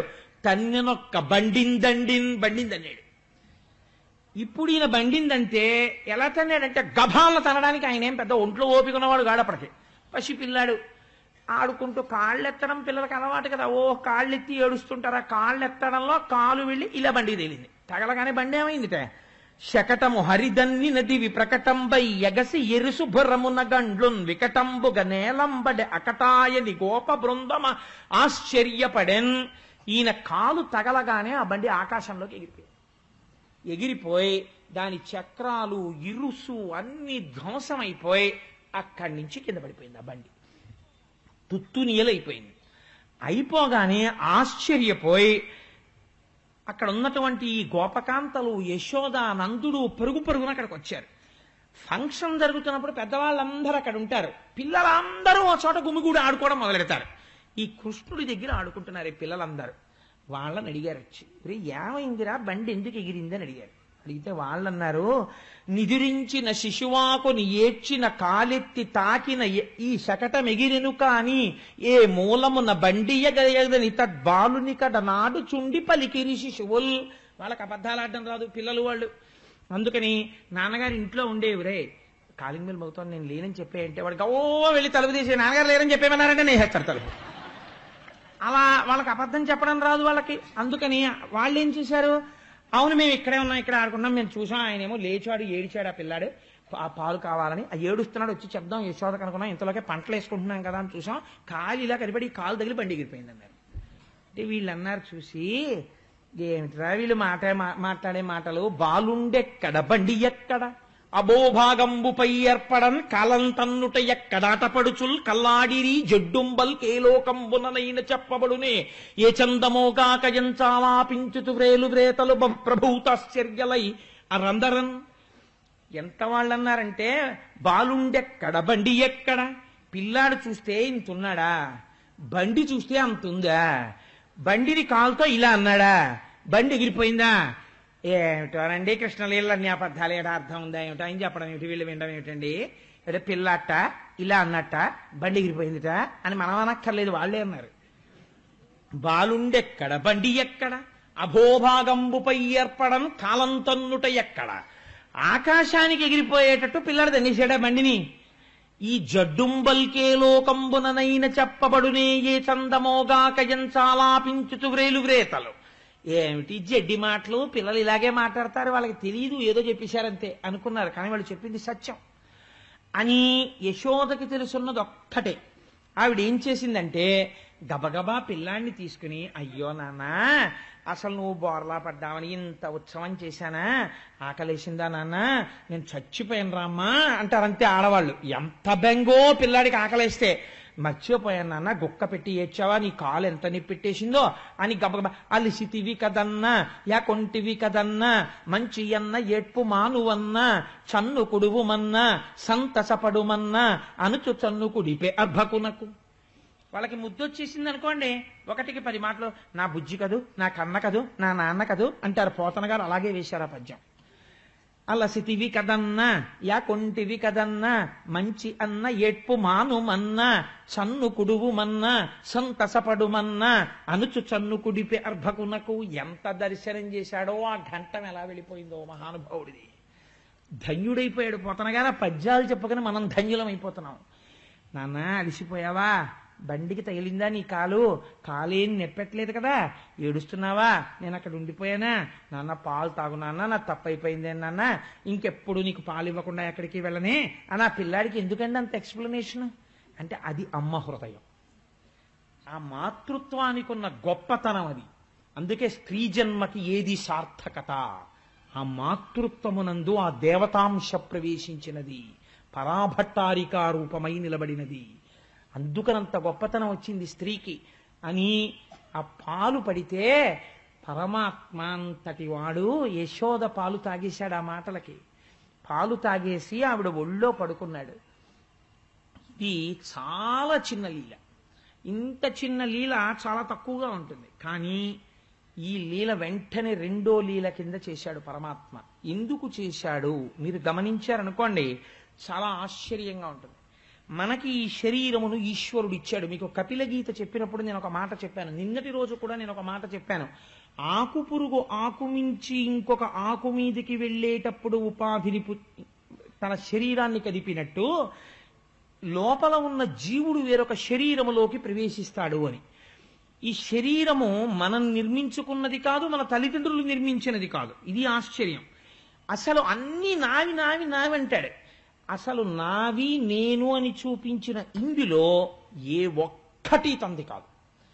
ఈ పైన ఉన్న చర్మము తనది కాదు, రక్తము తనది కాదు, మాంసము తనది కాదు, కొవ్వు తనది కాదు, శుక్ల తనది కాదు, మేధ తనది కాదు, ఊపిరితిత్తులు తను తెచ్చుకోలేదు, గుండె తను తెచ్చుకోలేదు, ఏది తను తెచ్చుకోలేదు.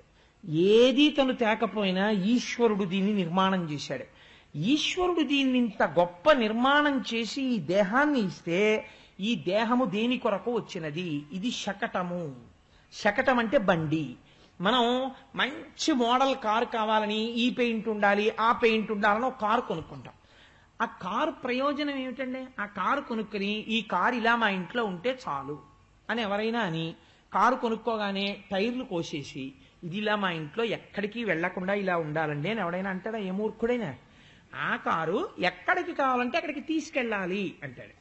ఇది కూడా శకటము. అన్ని శరీరములు శకటములే, ప్రత్యేకించి మనుష్య శరీరము మహోత్కృష్టమైన శకటము. ఈ బండినికి మీరు తీరాన్ని చేరగలరు, కానీ ఈ బండినికి మనము తీరము చేరడం లేదు. ఎందుకు చేరట్లేదు అంటే ఒక్కటే కారణం, దీన్ని దేనికోసం ఉపయోగించాలో దానికోసం ఉపయోగిస్తే తీరం చేరుతారు. కారు మీదే ఇక్కడ బయలుదేరి రేపు పొద్దున్నే విశాఖపట్నం వెళ్ళాలండి అన్నవాడు ఏం చెయ్యాలి? కారులో విశాఖపట్నం వెళ్ళే రోడ్డు ఎక్కాలి. అంతేకాని అమ్మో ఏమంటే రోడ్ల మీద జనం అది ఉంటారు, నేను ఇక్కడి నుంచి విశాఖపట్నం ఎన్ని కిలోమీటర్లు అండి అంటే 200 కిలోమీటర్లు అండి అంటే ఎన్ని లీటర్ల పెట్రోల్ కొట్టించుకోవాలండి? ఓ 50 లీటర్లు కొట్టించుకోండి అన్నారు అనుకోండి. ఉదాహరణకి ఆల్ రైట్ 50 లీటర్లు కొట్టుకుని 200 కిలోమీటర్లు ప్రయాణిస్తే వైజాగ్ వచ్చేస్తుందండి అంటే వచ్చేస్తుంది. అనగానే అయ్యప్ప స్వామి గ్రౌండ్లోకి తెల్లారకట్టు వచ్చేసి ఇక్కడైతే ఎవరు జనం ఉంటారని గుండ్రంగా 200 కిలోమీటర్లు తిరిగేసి ఆగిపోయి ఏ 10 అయిన తర్వాత ఏమంటే వైజాగేనా అండి అని అడిగాడు అనుకోండి.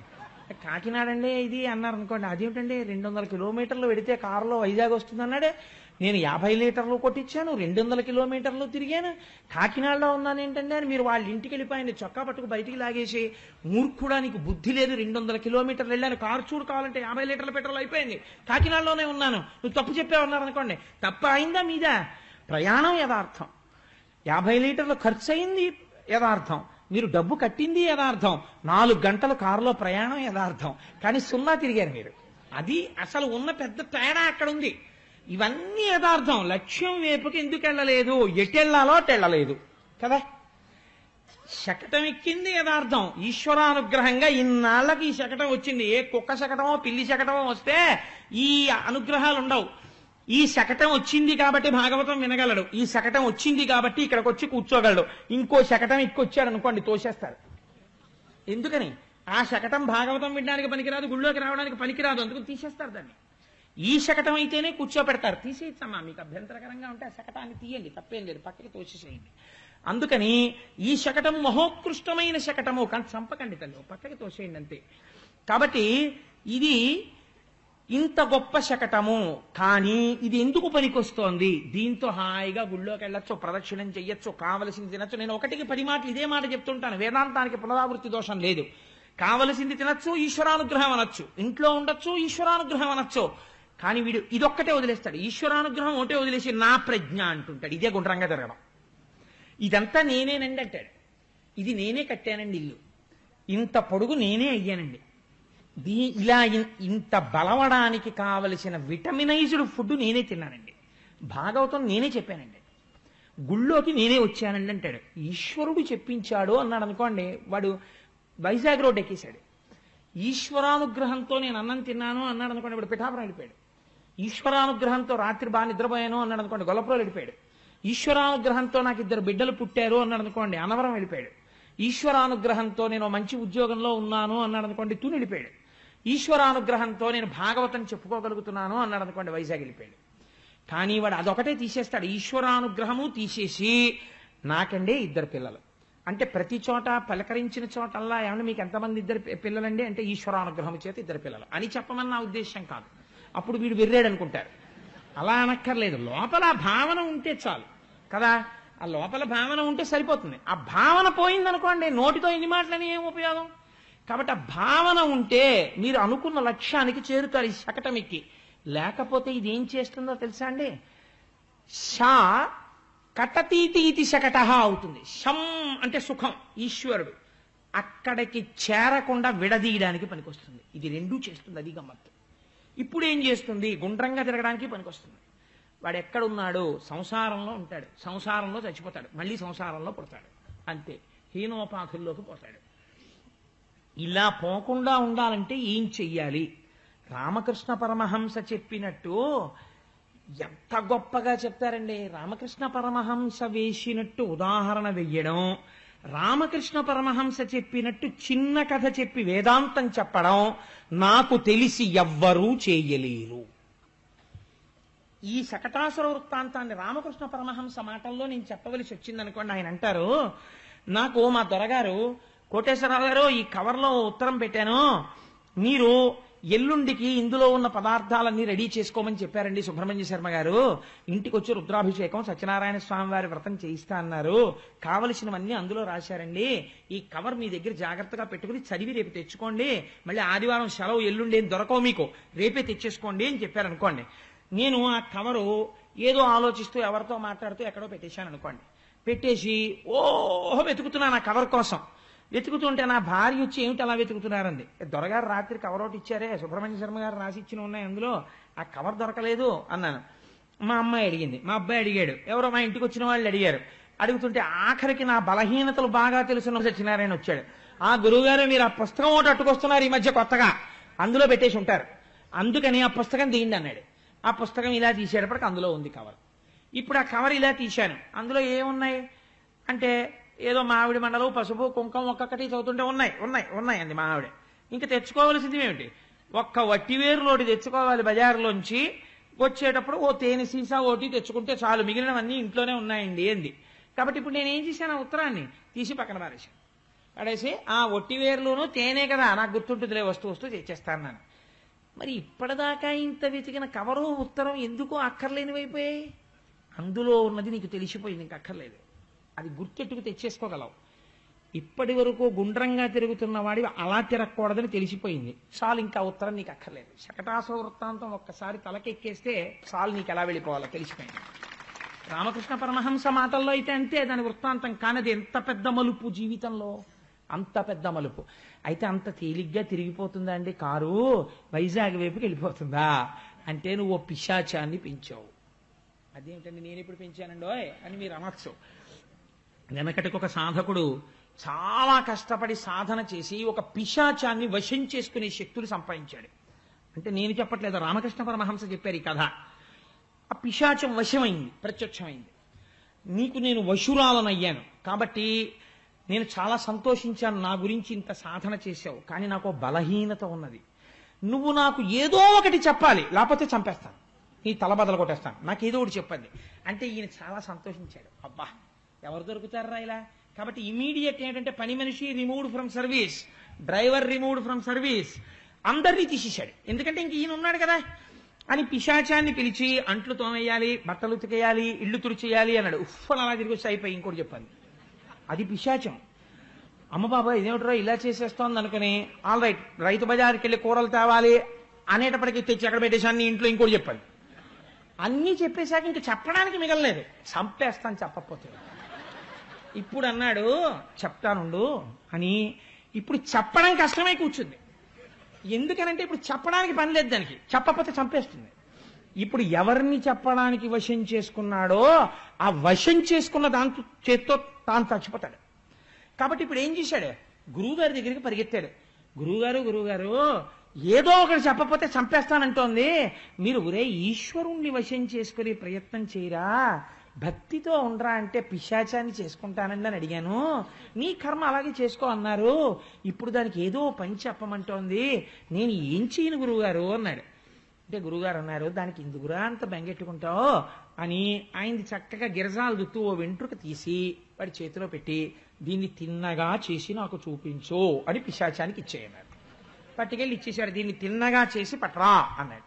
అది ఇటు కాలెట్టి ఎంతసేపు నుంచి కాళ్ళు తీస్తే మళ్ళీ ఇలా చుట్టుకుంటోంది. దాని జీవితాంతం ఆ పిశాచం అలాగే పడుంది, కానీ ఇది మాత్రం తిన్నగా అవదు. ఇప్పుడు గట్టెక్కాడు, ఇంకా అది పెనడగదు, ఇంకెప్పుడు దాన్ని పిలవడు.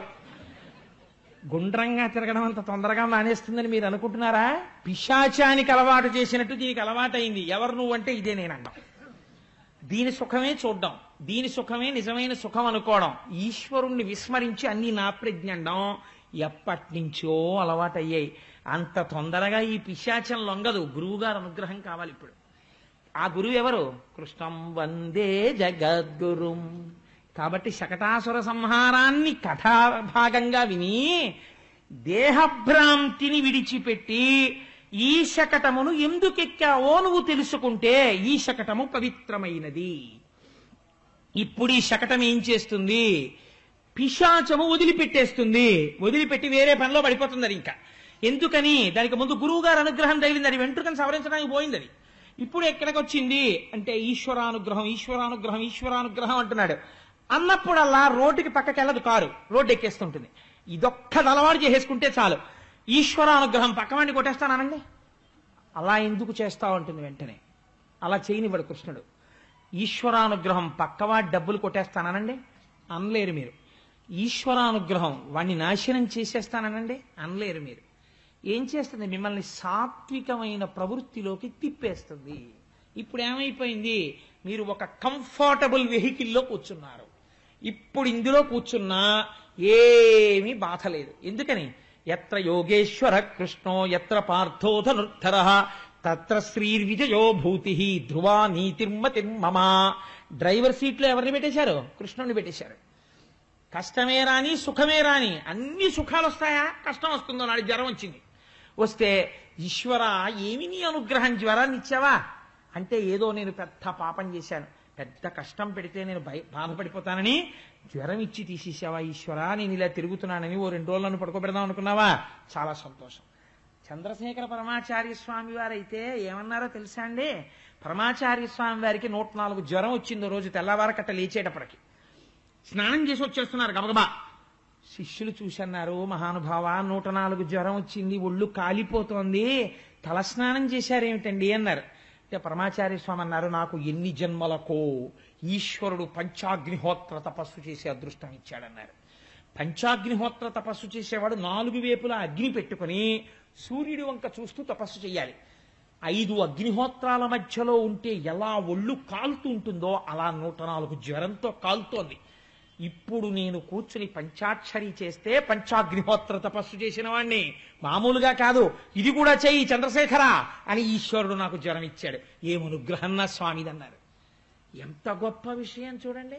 అంటే ఇప్పుడు ఆయన ఎక్కిన శకటమునకు ఎవరు సారథిగా ఉన్నాడు? కృష్ణ భగవానుడు ఉన్నాడు. ఆయన ఉండగా ఒకటే నమ్మకం, As long as the driver is capable, so long the man sitting in the car will be safe. Sooner the driver is at fault, the next moment the man sitting in the car is going to meet with an accident. అంతే కదండి. కారులో కూర్చున్నవాడు చాలా గొప్ప అధికారి. What if driver బుద్ధి ప్రమాదమునందున్నది. రాకూడని సమయంలో డ్రైవర్కి నిద్ర వచ్చింది.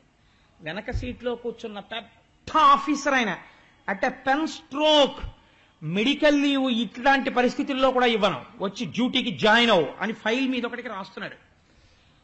104 జ్వరంగా ఉందండి అని డాక్టర్ సర్టిఫికేట్తో పెట్టుకున్నాడు ఒక ఆయన లీవ్ అప్లికేషన్. కుదరదు, services important, you continue in service, after 1 week I will consider as to whether the leave can be granted or not అని రాస్తున్నాడు ఫైల్ మీద.